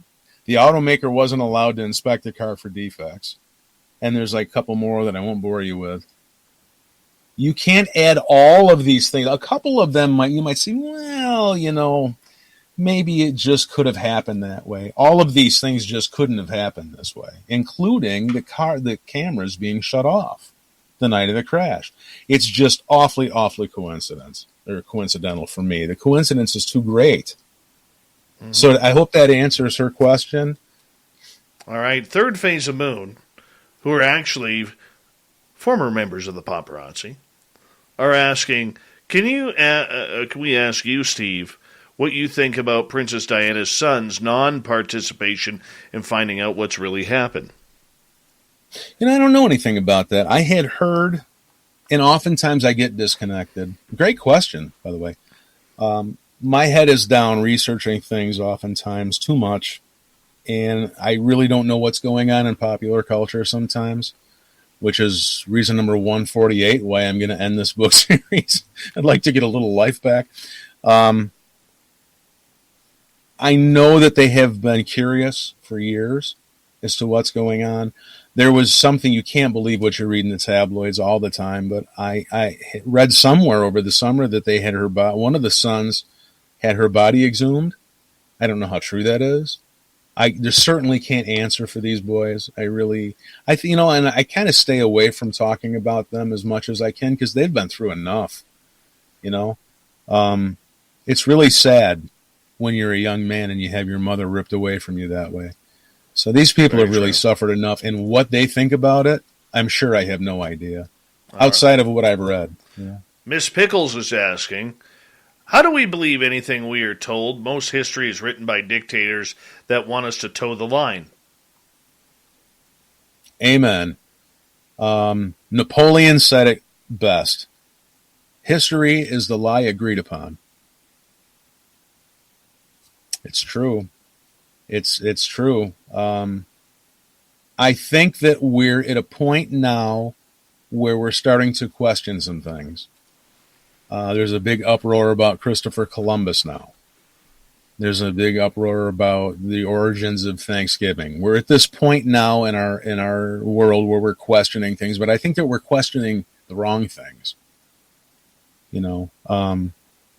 Christopher Columbus, to me, is kind of an interesting figure, but I think we need to apply that jaundiced eye to more important things, and we're not.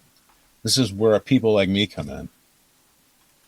I know a lot of people are asking about whether or not, the rumor was true that Princess Diana was pregnant when this was going on. That was never confirmed, was it?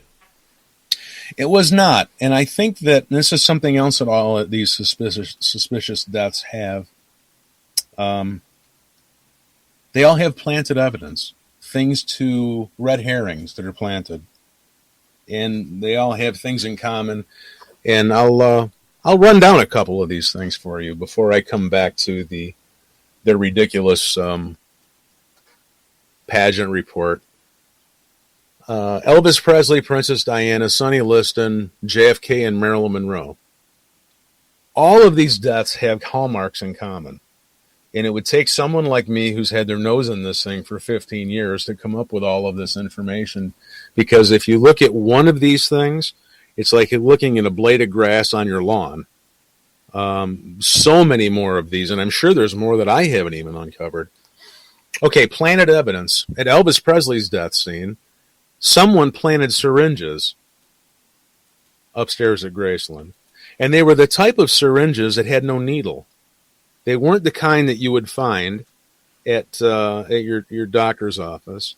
They were like the cartridge type. They were a skeleton type where you could pop in whatever cartridge you wanted. They were found all over the place. I ended up being friends with Dan Warlick, who was at Elvis Presley's autopsy, and that's covered in Who Murdered Elvis. And Dave, we got to do that story.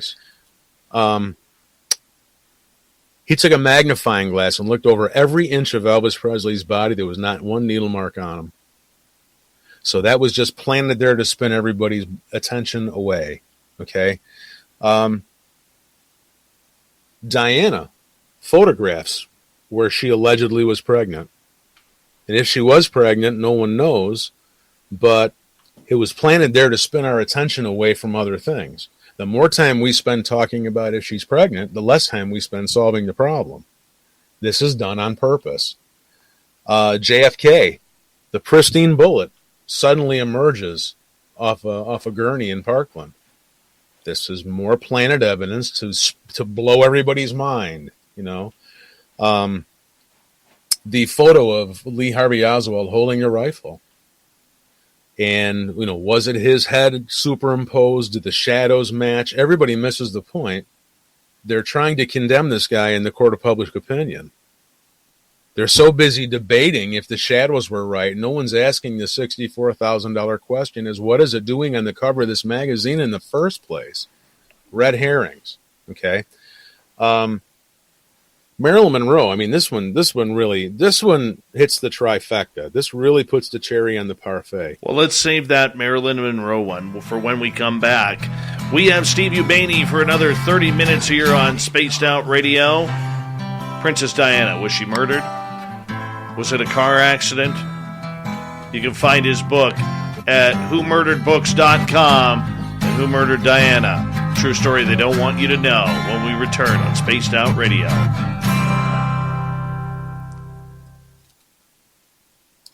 All right, I'm just going to run to the bathroom here. I'll be right back, okay? Oh, good, man. Do your thing. All right, I'll get you on mute.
All right. Sorry, my pooch decided to come to work. So, it's all good. Lay down, buddy.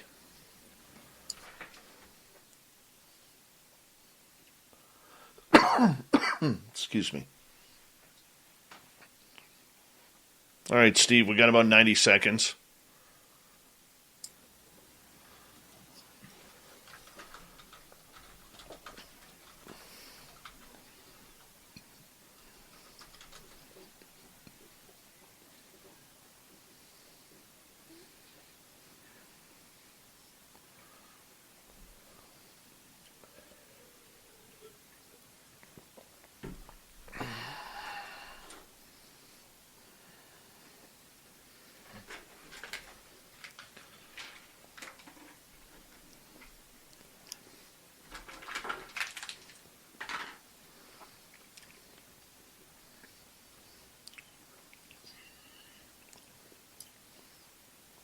Michael Fontaine, welcome. Gorgeous Coral, welcome back. A big thank you to Smithy, Thomas, Jeffrey ×2, Ghost Dragon, and Bridget for the awesome super chats tonight. It's a wonderful way to support what we do on this show on a nightly basis. No, I did not get murdered, Bim Jim. The aliens want to know. No, not yet. Not yet. All right. Don't forget you can do some shopping. We got our new logo up, new t-shirts, new gear at spacedoutradio.com, so you want to check that out. If you're new here, don't forget to hit that subscribe button, ring that bell, and it's going to be awesome because we just keep growing and growing and growing. Malou, your question's up next.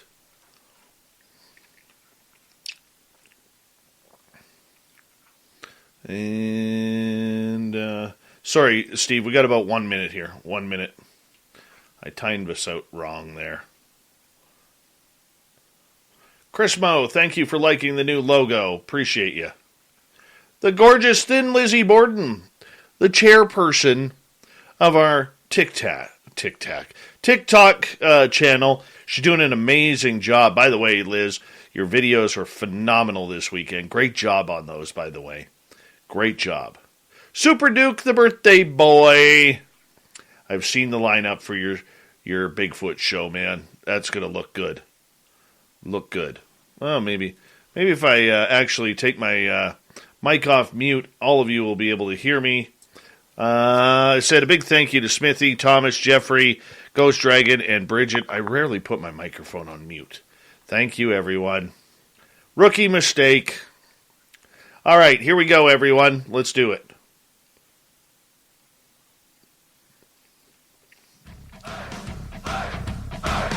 Would you like to connect with us? Head to spacedoutradio.com for all your latest show info. Now, back to Dave Scott and SOR. We're trudging through the third and final hour of Spaced Out Radio tonight. The snow continues to fall at SOR headquarters, but we don't mind. We're warm and cozy inside the studio here. And thank you to everyone listening in on our terrestrial affiliates across North America and digitally on TalkStream Live, Revolution Radio, and KPNL. All of our archives are free. Go to youtube.com/Spaced Out Radio. Just do me the favor, hit that subscribe button. The Desert Clam has set the password for tonight in the SOR Space Travelers Club. Axismus. Axismus is your password. Use it wisely, Space Travelers, as a clam sets a password each and every night right here on Spaced Out Radio. Our website is spacedoutradio.com. We have a plethora of features for you, including Rockin' Out to Bumblefoot, read Shirky Poo's Newswire. Check out our swag as well. Follow us on Twitter at Spaced Out Radio, Instagram at Spaced Out Radio Show, and now on TikTok at Spaced Out Radio. For the final time tonight, author Steve Ubaney is here. We are talking about conspiracy deaths. WhoMurderedBooks.com is the website. You can order this trio of books: Who Murdered Diana, Who Murdered FDR, Who Murdered Elvis. This is absolutely fantastic series. Steve, welcome back. You know, it's great to be on your show, and I just can't wait to get back and dive into Elvis because everyone's going to love what I come up with that. But to continue on, We were at Marilyn Monroe. Yes, Marilyn Monroe. Oh, and I see a question pop up. Do I know anything about Epstein and Diana? I know a lot of people through doing this. I consult with a lot of forensic pathologists, a lot of medical examiners, a lot of doctors. I was one of the first people asked to investigate the Epstein thing. And I said, how many no's do you want? And not only no, heck no. I'm staying way away from that. I don't even want to be, I'm not putting my nose in that trough at all. I don't know. To answer that question, thanks for the question, but I don't really have any evidence on that. I avoided that like grim death. Thank you. I don't blame you on that one. No offense. Don't blame you on that one whatsoever. Okay, back to Marilyn Monroe. She hit the trifecta on this one, and I was talking about planted evidence with Elvis and Diana and Sonny Liston. Sonny Liston, they planted drug syringes all around his place, and they poked needle marks in his arm. Unfortunately, there were no drugs in his system. Sonny Liston, the condition of his body was the same as Elvis Presley's, nude from the waist down, foaming from the mouth, tongue bitten half off. Got on the wrong side of the wrong people. Elvis is another story that we'll get into. But Marilyn Monroe is interesting. They tried to stage a break-in, but the glass was on the wrong side of the house. You break in, some glass has to go on the inside, right? Well, there wasn't. All the glass was on the outside of the house. You talk about bumbling through a setup. Sanitized death scenes. Elvis Presley's death scene. There were signs of a struggle. The EMTs both saw it. They take Elvis down to Baptist Memorial Hospital. My friend Dan Warlick, who's now passed, came up to inspect the death scene, to investigate it. Everything was sanitized. They even sanitized with cleanser where he aspirated in the carpet. Unbelievable. Now, that death scene was under police lockdown. So did the police sanitize it?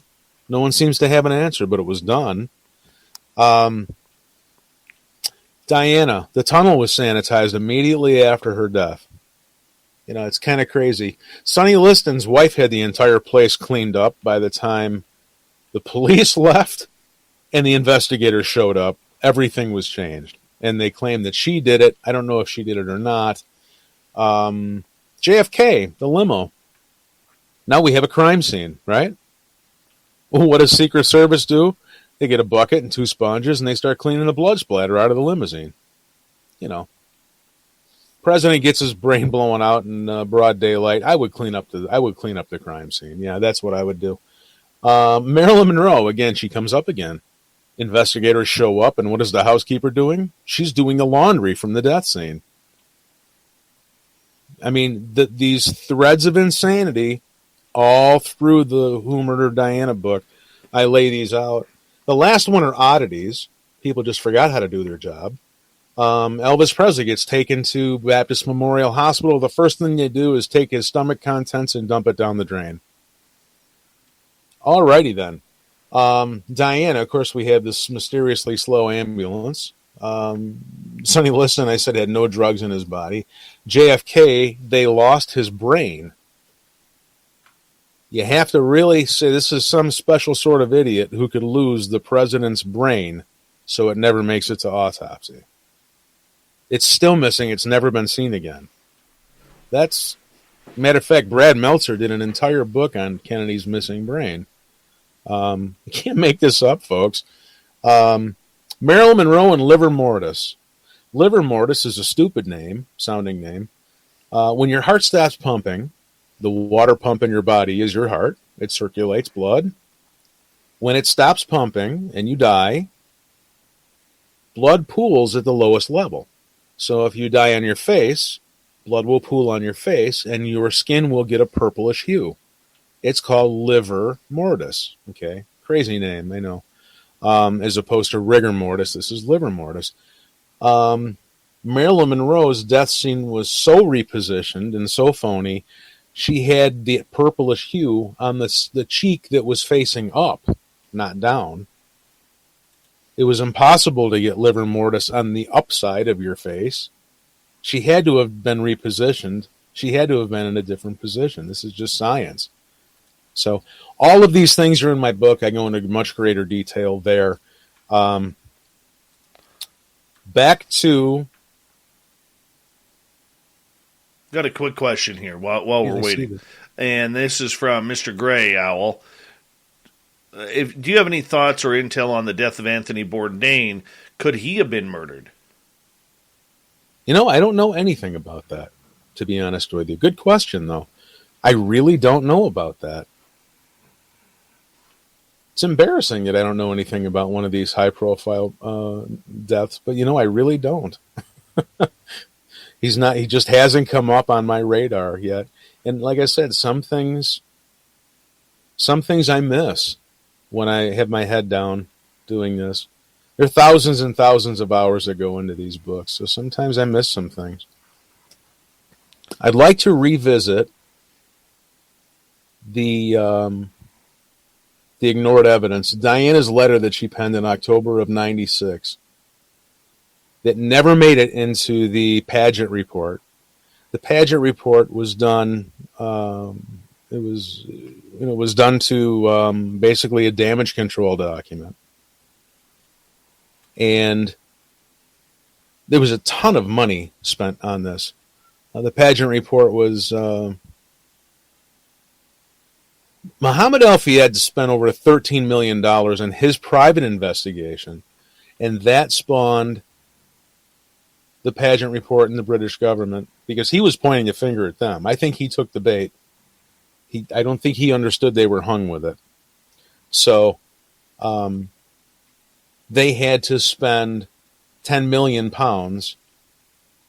to come up with this Pageant report, which is the damage control document. It was done by police investigators and the Metropolitan Police, and it was shameful, the twisted facts in there. What didn't make it into the Pageant report was the ignored evidence of Diana's letter that she penned in hand to her solicitor, Lord Mishkin.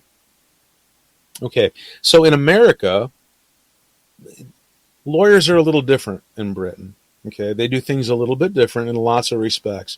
Not bad, just different. They have a different approach. In America, our attorneys they handle all kinds of law. They'll study the law and they'll go in court. Okay. In Britain, it's not like that, so I'm told. They have barristers who study the law, and they have solicitors who go to court and actually, practice the law in court. She gave it to her solicitor, Lord Mishkin, who gave it to Britain's chief policeman, Lord Condon. Condon concealed it for 3 years, who gave it to his successor, Lord Stevens, who concealed it for another 3 years. Why hide something if there's nothing to hide, right? Begs the question. So here we have 3 legally bound professionals who concealed this document for a total of 6 years and kept it away from the wanting eyes of the Pageant report. Okay? So in any court, anywhere around the world, what they just did is a criminal conspiracy.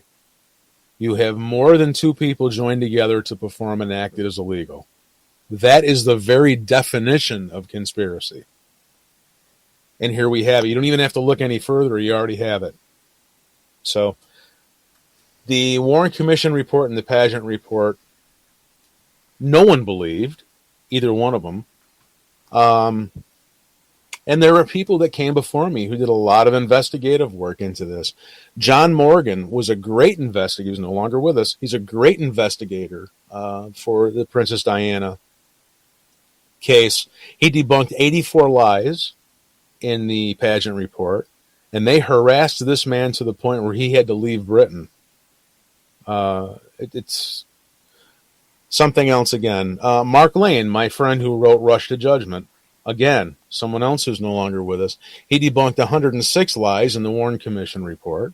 Another one who was harassed and discredited like you would absolutely not believe. I had private conversations with him where I had to get my jaw off the floor because my jaw hit the floor so hard when I heard about all the things that they did to him. So all of these things, they were all, both drivers were different that day. The JFK driver was not the normal driver.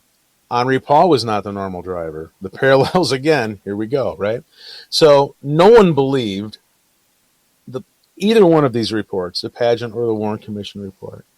So they finally were reinvestigated later on. The London Royal Courts of Justice reinvestigated the French dossier on Diana and concluded that Dodi and Princess Diana were victims of, quote unquote, an unlawful killing, which is their version of manslaughter. However, they never ever went to investigate who was behind it or bring them to justice. That's where they stopped.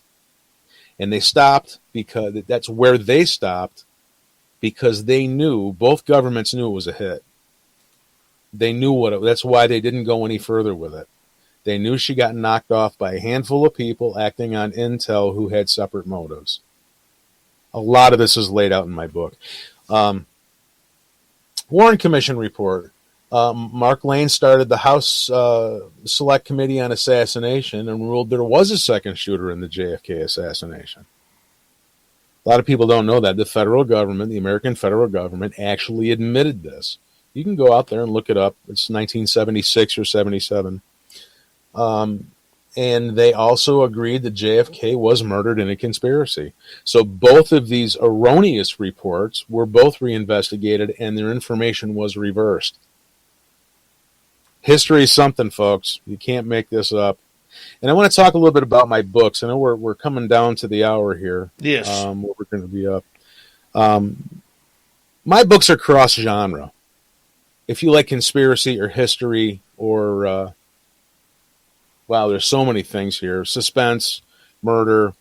Someone on your Christmas list is going to love this. These books will never be profitable for me. I have way too much time in them. If I had the means, I'd send this out to everybody for free just so the information can get out. I don't like the fact that these people, and when I say these people who have the power to keep us powerless, can get away with this. For me, it's beyond tolerance. Right. So I'm trying to break even. Buy a book for somebody on your Christmas list. Somebody on your Christmas list will love this. It's a stocking stuffer. My books are cheap. They're like $20. And I'll even autograph it. I'm not one of these authors who sends people to Amazon. For me, that's too impersonal. You know, I want to know my readers. I won't say I have fans. That's too uppity for me.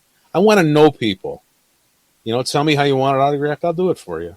And reach out. I'm on Facebook. I'm on Twitter. Go to whomurderedbooks.com. You can click on the Connect tab. You know, I want to hear from people. I want to hear from people who read my work, because if you lose that connection, you've lost everything. And if you're no longer connecting to the people who are reading your work, you're sunk. That's it. You're done. And I don't ever want to be like that. All right, let's get to some audience questions here, as we got about 7 minutes to go here. Let's get to Bridget, who is asking, do you know anything about the conspiracy regarding Kurt Cobain's death? Oh, boy, yes. But again, I know people who write these types of books all know each other. I can't comment on this because I'm helping somebody else write a book on it. So I'm not going to step on their toes. I can't do that. But yes, that was... there's a legendary book coming out on that one. This one's going to be good. So, yes, I do know things about it, and I'm sorry I can't, Bridget, I'm sorry I can't mention that right now. I promised someone else that I would keep their work silent. All right. Owner is asking, was Dorothy Kilgallen's death related to Marilyn Monroe's death? Boy, that's a question. What a great question that is. Fantastic question. You know, we'll never know. All we can do is speculate. I would have to say, if it waddles like a duck and quacks, I think it's a duck. I would have to say there has to be a connection there. There has to be. Do I have proof of it? Unfortunately, nobody has proof of it. So I would have to say, from where I sit, pardon me, my opinion on that is yes. But opinions are one thing and evidence is another. Very true. Very true. Okay, let's continue on here with more audience questions. Sovereign is asking, what are the chances that, deep down, that Princess Diana and people like Michael Jackson are still alive? I mean, we've heard this for years about Elvis. Well, if Elvis is alive, he's walking around without most of his vital organs, because I know the doctor who still has them in dry ice. I don't know. That's another great question that I don't know we'll ever know until they show up. I don't have an answer for that. Anything's possible, I mean, just when I think I have all the answers, they change all the questions. We don't ever know. These people seems highly unlikely to me, but anything's possible. I'm in that camp. Anything's possible. It very much is possible. And there's a lot that we do not know. Hey, back to the Kurt Cobain story for a quick second. When do you expect that to be coming out? I don't know. I know they're deep in research right now. And in fact, I have to mention a Facebook group for everybody. There's a Facebook group out there dedicated to Kurt Cobain's death. And if you're interested in that, join that group. There's a lot of people in that group who share information back and forth. I have two Facebook groups out there. One is Elvis, Who Murdered Him, which I share with a woman named Judy Hunter, who I discovered after I published. She has almost as much information on Elvis's murder than I do, and we share information on that. So if you're interested, go to Elvis, Who Murdered Him, the Facebook group. I've just started one, Princess Diana, Who Murdered Her. So you guys can all join these Facebook groups and interact with me and ask questions and contribute. You're always welcome.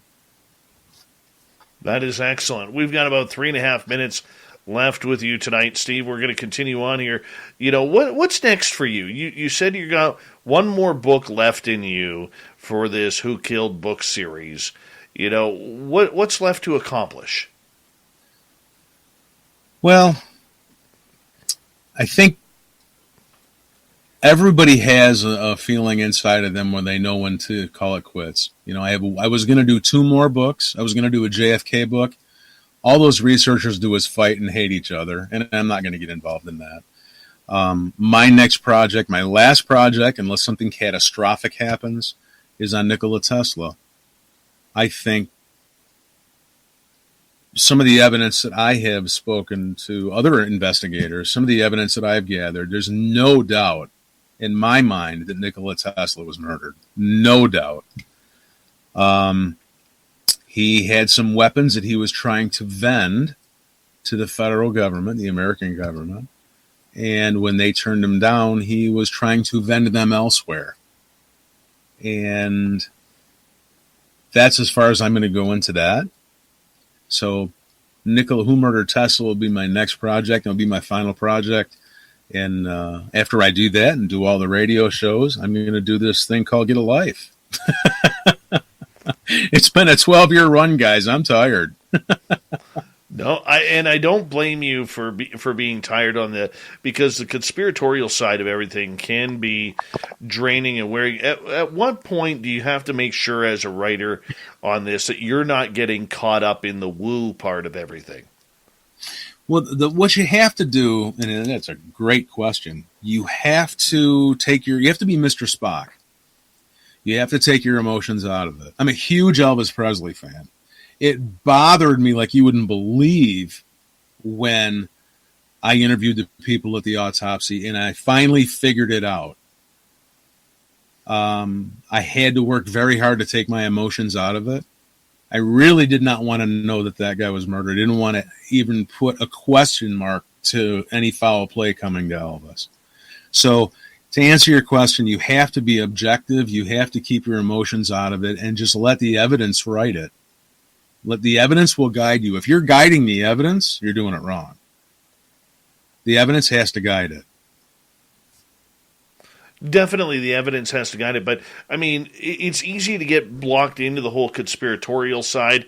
This will be my final question for you. So, how do you make sure that you're not blending? Well, that I don't believe this, so this must be fake, or that report must be fake. I don't think I understand the question. Well, you cut out just for a second. Well, just in regards to, as we only got about a minute left here, it's easy to get caught up in the conspiratorial side of everything. That all of a sudden everything you see in the public is fake. Not everything in the public is fake. So I'm just curious how you draw that line. It's a tough line to draw. Again, you have to follow the evidence of it. If some things have been true, it's a tough line to draw.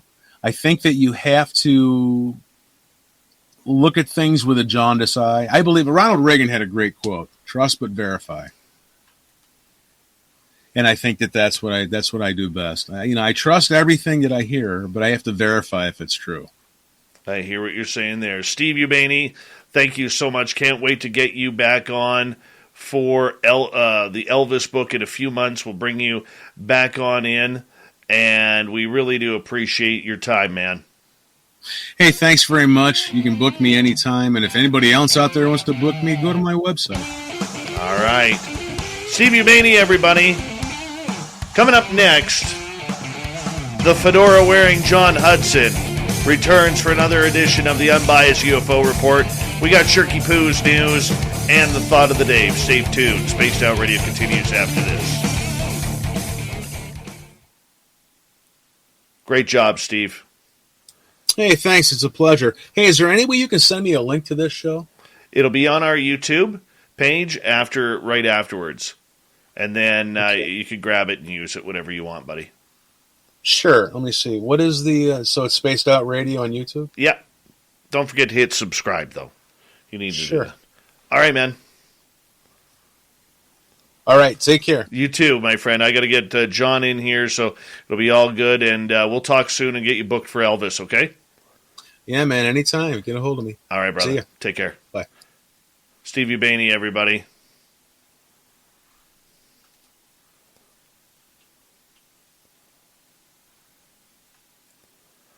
First off, in my chat room, we do not call people liars.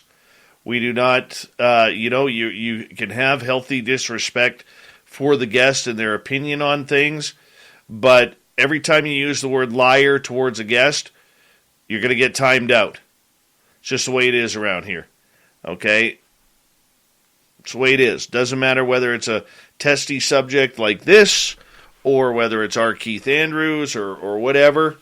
We don't call people liars. We don't make fun of our guests. They were generous enough to give time to you guys to listen to. The best thing that I always say to our audience is that we can at least give them the benefit of the doubt. You don't have to believe them, but hey, that's up to you. Very much up to you. So great job tonight, Wrenches, on keeping control. Really do appreciate that. The fedora-wearing John Hudson. What's happening? Greetings, sir. How are you today? Oh, man. I'm all right. I'm all right. Yeah? Besides a little bit of audio issues right at the beginning of the show. At first, I thought it was like a cool effect that had gone bad. It was like, wow, man, Swamp Dweller's got this cool echo going on. I'm like, wait, no, that can't be I didn't even hear it. It was so clear on mine, and it must have been coming through my headphones or something, because the minute I hit mute on my mic, it ended. It was a trip. It was a total trip. Weird. Well, we'll hopefully. But it was fun to listen. It was fun listening to him, though. Well, we'll hopefully get him get that back to normal here. Yeah. And that guest, man, that was awesome.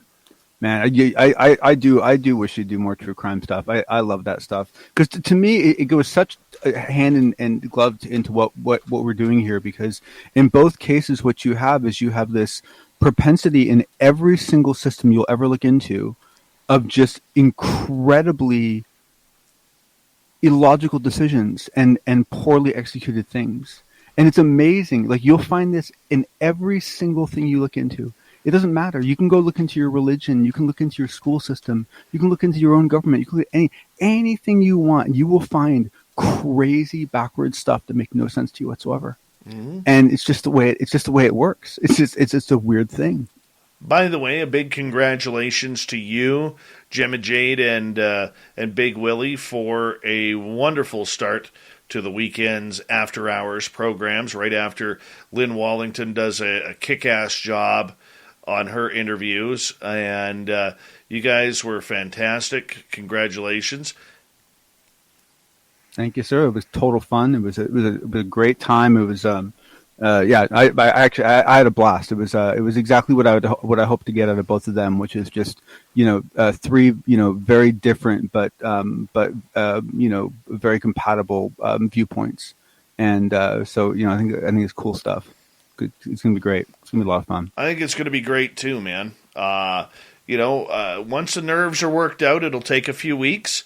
But once the nerves are worked out, I think After Hours is going to be fantastic. And people, our listeners, going in to the weekend, I mean, you start off with a couple of fantastic hours of great interviewing skills with Lynn, and then you go into what you guys are bringing to the table, which is very, very, fireside chat type of talk. I think it's great. Yeah. I think it's great for our audience. And I'm looking forward to once we get the kind of cadence going better to be able to say to people, when people are nice enough to listen to me here, hey, if you want to go into one of these topics more, right, come back and listen to us on the weekend, because these are some of the things we're going to be debating, and your comments are going to be welcomed, and we're going to be inviting people on once in a while, and so it's going to be a good opportunity for you to get more involved in the conversation. Absolutely. A big thank you tonight to Bridget, Ghost Dragon, Jeffrey ×2, Thomas, and Smithy for the amazing super chats.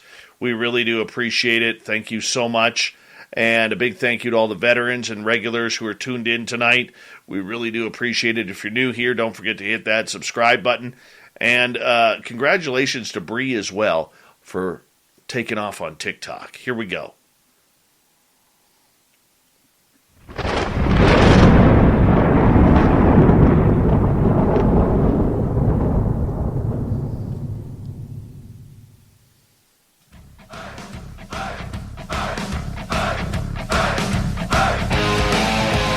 We've rounded third. We're heading for home tonight on Spaced Out Radio.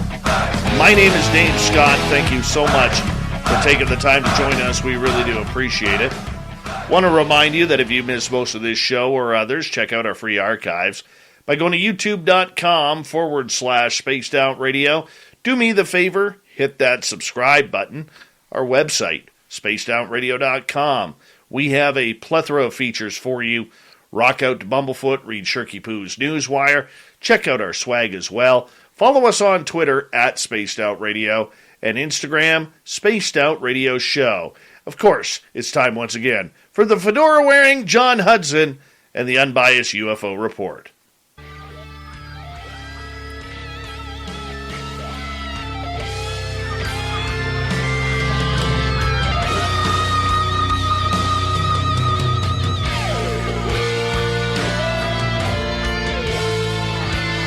Yes, John Hudson comes in with the latest UFO news that seems to be racking everything up these days, and he's always keeping us abreast of what's going on. John, welcome back to the show, my friend. Thank you, sir. If I ever get back into public speaking, I'm going to have trouble not having a theme song before I get on stage. You need a theme song. You can borrow that. It'd be a ridiculous thing to ask for as a public speaker, but man, it's going to be a little weird not having that. You know what, though? I will say this quickly. I have done a few conferences where they bring me out to Bumblefoot, and little brother is watching. It is weird, man. It is weird than just going up and taking the stage and saying, "Hi, my name's Dave," and totally, all of a sudden you hear your music and you're like, "Oh my god!" Here we go. There's no turning back now. I can't ditch it. But now, this is serious now, right? Oh, it's on. It is on. By the way. I want to say, and I know I mentioned it during the break here, but for our listeners elsewhere, I want to say a big congratulations to you, Gemma Jade, and Big Willie Townsend for kicking off the first weekend of After Hours. The reviews have been, from our audience, amazing. and that is well deserved on your guys' part, and I think it's going to be something. I mean, it's so strong of a weekend now with Lynn Wallington kicking butt with her interviews, albeit a couple of hours earlier, and then the audience gets to switch over to you guys. Fantastic job, John. Fantastic for you and the team. Thank you. No, it was a great start, and we got 3 dedicated people. We're going to put a lot of time and effort into it, and with a little feedback from the audience, we're going to get real good at this. So hopefully, we'll put on a good show for everyone. Wonderful. All right, let's kick things off. Former guest on this show and a good friend of Spaced Out Radio, Jonathan Davies. You might want to follow him on Twitter at I Want to Know UK, as he is from the United Kingdom. Recently met on a podcast with a couple of interesting people. Why don't you fill us in? Well, no, he was on a bloody panel, and I, Jonathan, I don't know if you're watching now, or if you're going to listen to this later, but you and I need to talk, because I want to find out how you got your butt on that panel, because being on a panel with Jack Sarfati and Russell Targ and some other people would be one hell of a way to spend an afternoon that I would certainly enjoy. But this is basically it's not for the lighthearted. It's 2 hours and 7 minutes.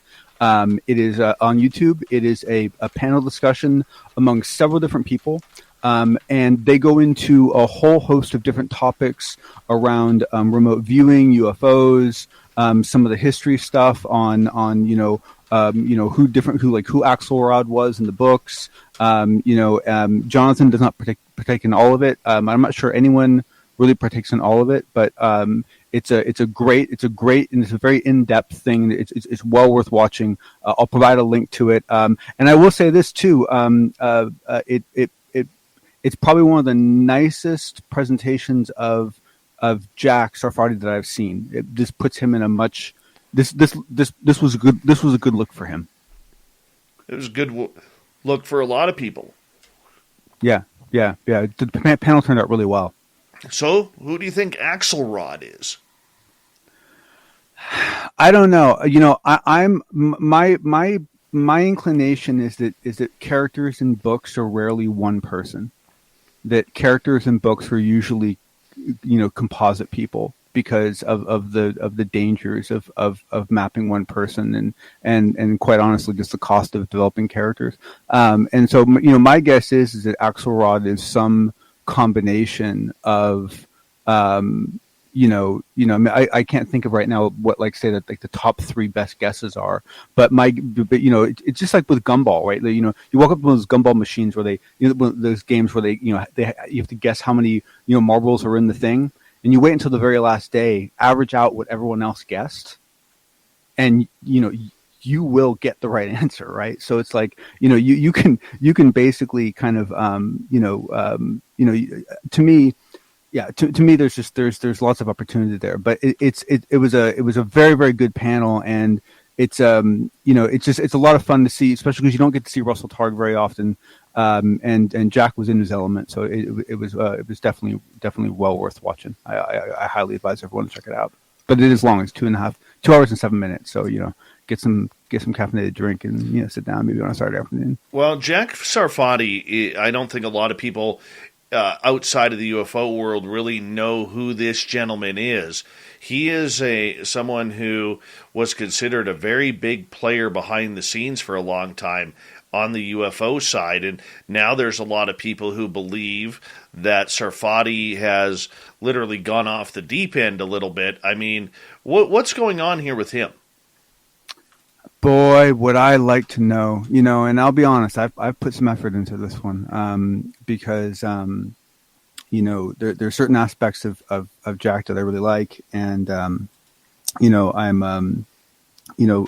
full disclosure, I'm on one of his mailing lists or at least I was. Actually, I'm not sure I'm on it anymore. I might have gotten kicked off, but I was on one of his mailing lists for a while. But I got to see why I'm not on there anymore. And he is a very clever man. He puts forward some very interesting ideas. He has been involved since the beginning of time. It was a very creepy thing to be reading Cosmic Trigger 1, which is like an old book that came out, I don't remember what year that book came out, but that book came out a long time ago. And Jack's one of the characters in that book. right? Like, I mean, it's like, around the UFO topic. Like, I mean, he's been around forever, right? But the problem is that he does tend to kind of go off the rails a lot, and he tends to be very, very rough. He has a very unpolished API, and therefore, he tends to really upset people. And so it makes it hard. But he does have quite a career behind him, and his basically what it comes down to is that when he speaks, he should be listened to. But you have to take what he said and weigh it just like you do everyone else's, because he can get just as excited about something as anyone else can. All right, and finally on this topic, let's talk about the Collins Elite. Because this is a program that not a lot of people, even in the UFO field, know or understand. Yeah, and so I will. I'm going to differ probably a little bit with many folks on my analysis of this, just because I see it a little bit differently. But the rough explanation of it is that the Collins Elite is a group of very, very hardcore Christian folks. So not your run of the mill. These are pretty on the extreme, and they're kind of littered throughout the government, and that they essentially are part of some cabal that basically pull strings and influence things. I would argue that it's probably true, but painted a little bit different of a picture. In that, I think it's more likely that it's a group of like-minded, hardcore Christian folks within that organization, but it's not as formal as people think it is. I've been in big organizations where I've had friends, and we've each been in influential places, and we've talked about things at lunch that we wanted to do, and realized that we could help each other to do it. It's not necessarily a conspiracy. Sometimes it's just good working behavior. And so to me, I don't know. No, I'm not happy with some of the results that I've heard from rumor from the Collins Elite. Some of the influence that they've been able to exert, that certainly makes me as nervous as it does anyone else. But I think fundamentally, the idea that there are a bunch of like-minded Christian folks throughout the government that believe a certain thing and therefore act, as a group, to me, that's just human behavior. I don't think that's really that big of a deal. Really? Okay. So the Collins... It's like a bunch of people to do sports betting, right? Right. I mean, in every company, there's a huge group of people who do sports betting. They have very strong opinions about that world, right? And there's whole relationships that happen in that world that no one else hears about. Thank you for answering my question before I even had it out. All right, let's move on to topic number 2 tonight with you. UAPX, which is a lot of the people who took part in the 2004 Nimitz incident, combined with some scientists and, former Sunday host here, Michael W. Hall. They are getting ready to release some data that they did on a recent study. Fill us in. Yeah. So, this is, we heard it. We heard a tease about this when Gary was on with us Saturday night, and this is basically, the data that they've been collecting for some time that they've had to hold on to because of the NDAs that they had in place with the different, media projects that they were involved in. And essentially those media projects will, go published in 2022. And therefore at that point, they become free from their NDAs, and their plan is to release all of their data. Now, they've mentioned before that they plan to release their data. They've mentioned before that they plan to release any videos they've captured and so forth. What we didn't get before was some of the specifics on exactly what they're talking about.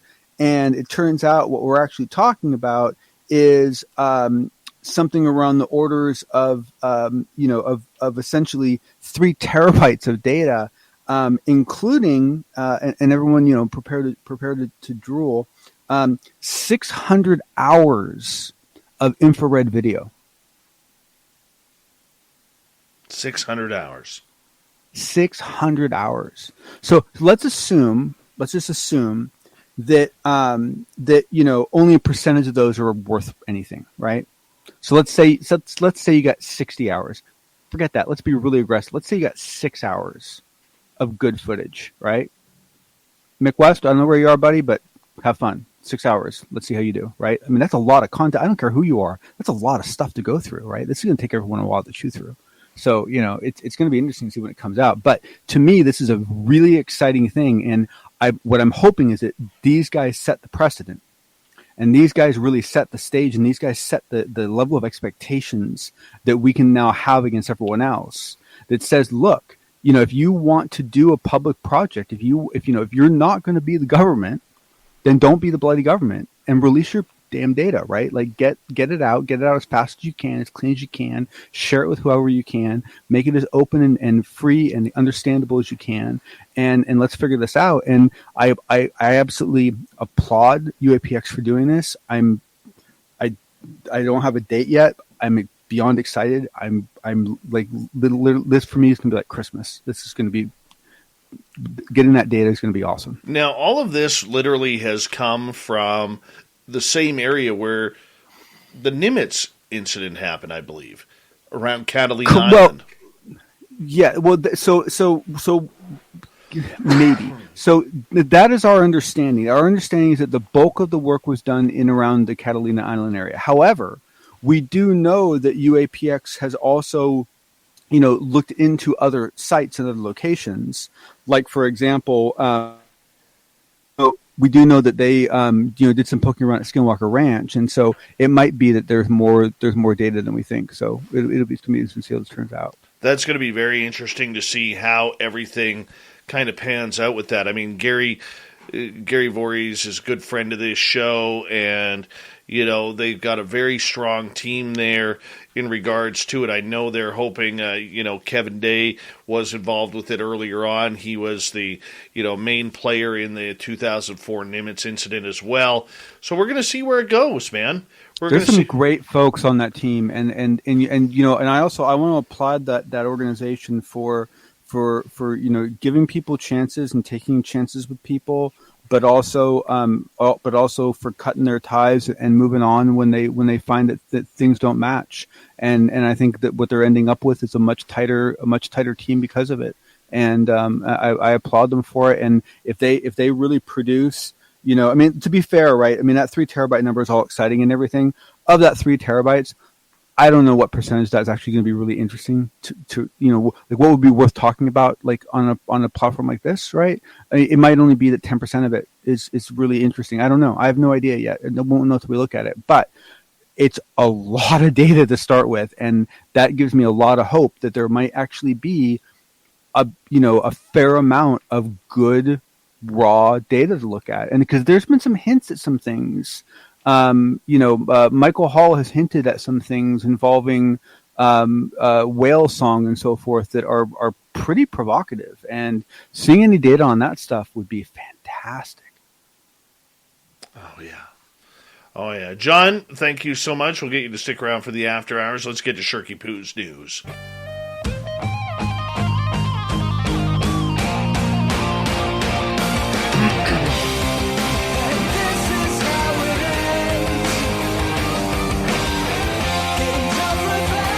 All right, let's get to Shirky Poo's news here as we start to move on for the night. Unusual object was recently captured on camera by a skywatcher in the UK named Peter Benton. Yeah, the UK certainly has its fair share of UFO sightings over the years.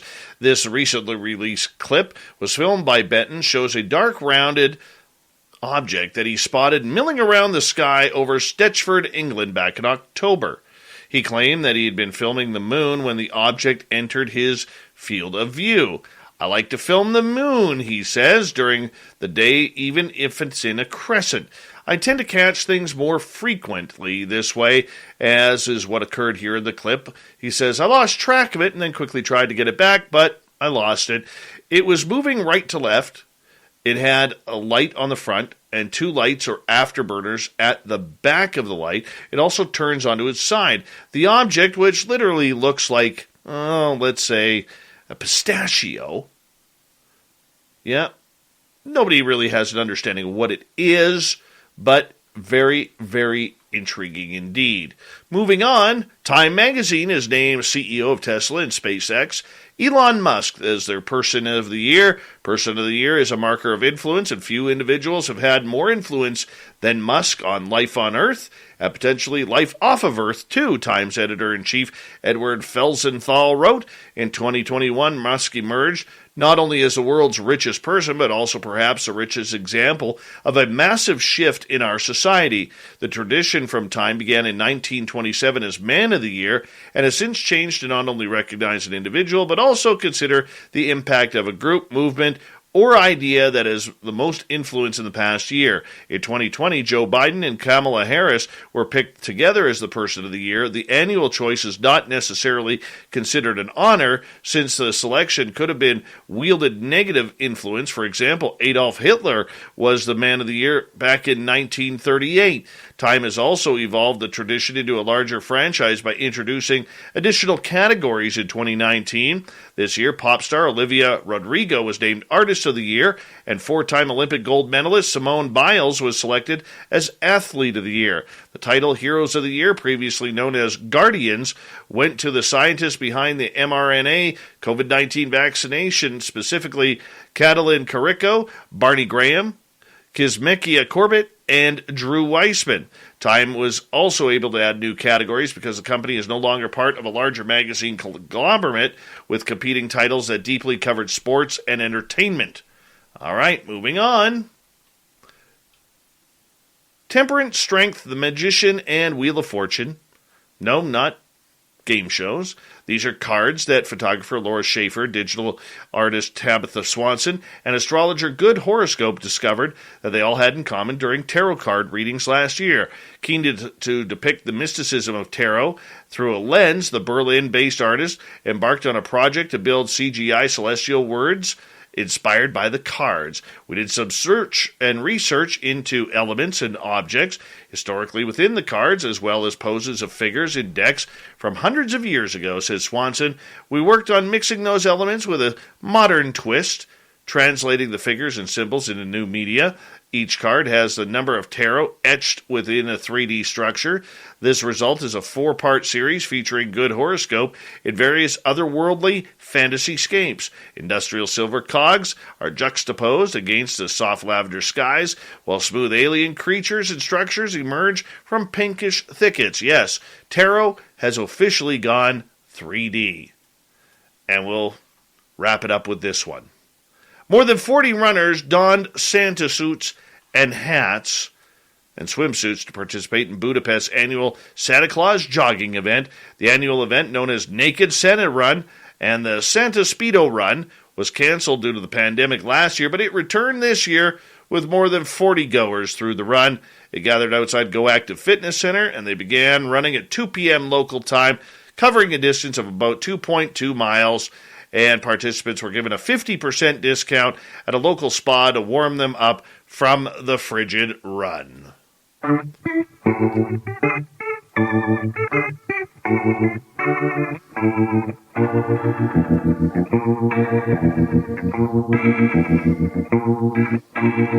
Thought of the Dave happens every night at this time, where we ask a question on our Facebook and Twitter pages, then read your responses on the air because, well, we love the audience participation around here. Today's Thought of the Dave is as follows. Let's get it for you. What famous person's death caught your attention, and why? And of course, StreamYard decides to go to hell here. For God's sakes.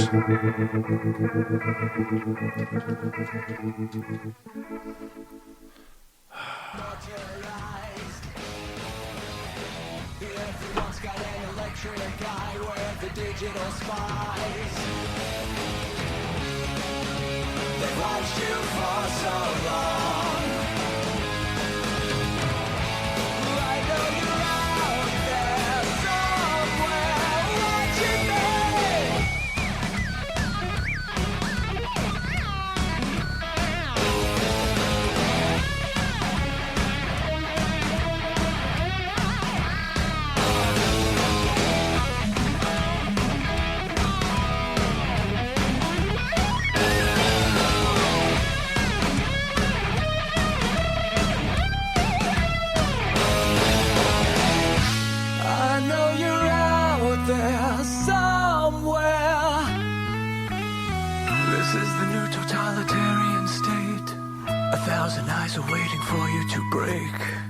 Stay in line, don't make a mistake. We're watching. We watch you for so long.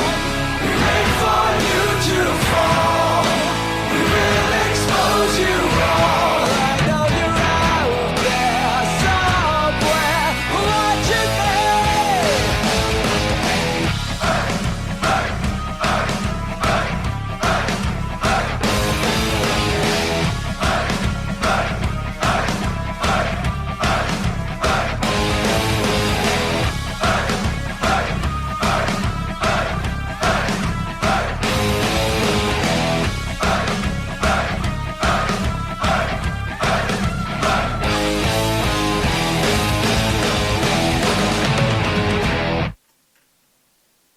On December the 3rd, I tested positive for COVID. I was to the point where I really couldn't even walk. She was admitted to the Tupelo Hospital. That's where she remained for 82 days. That was the first time they told Reggie he could come see me. I nearly lost my wife. I mean, that's real. There ain't no false information. And I don't want to see you lose a loved one. Sponsored by Delta Health Alliance. Go to getyourshotms.org.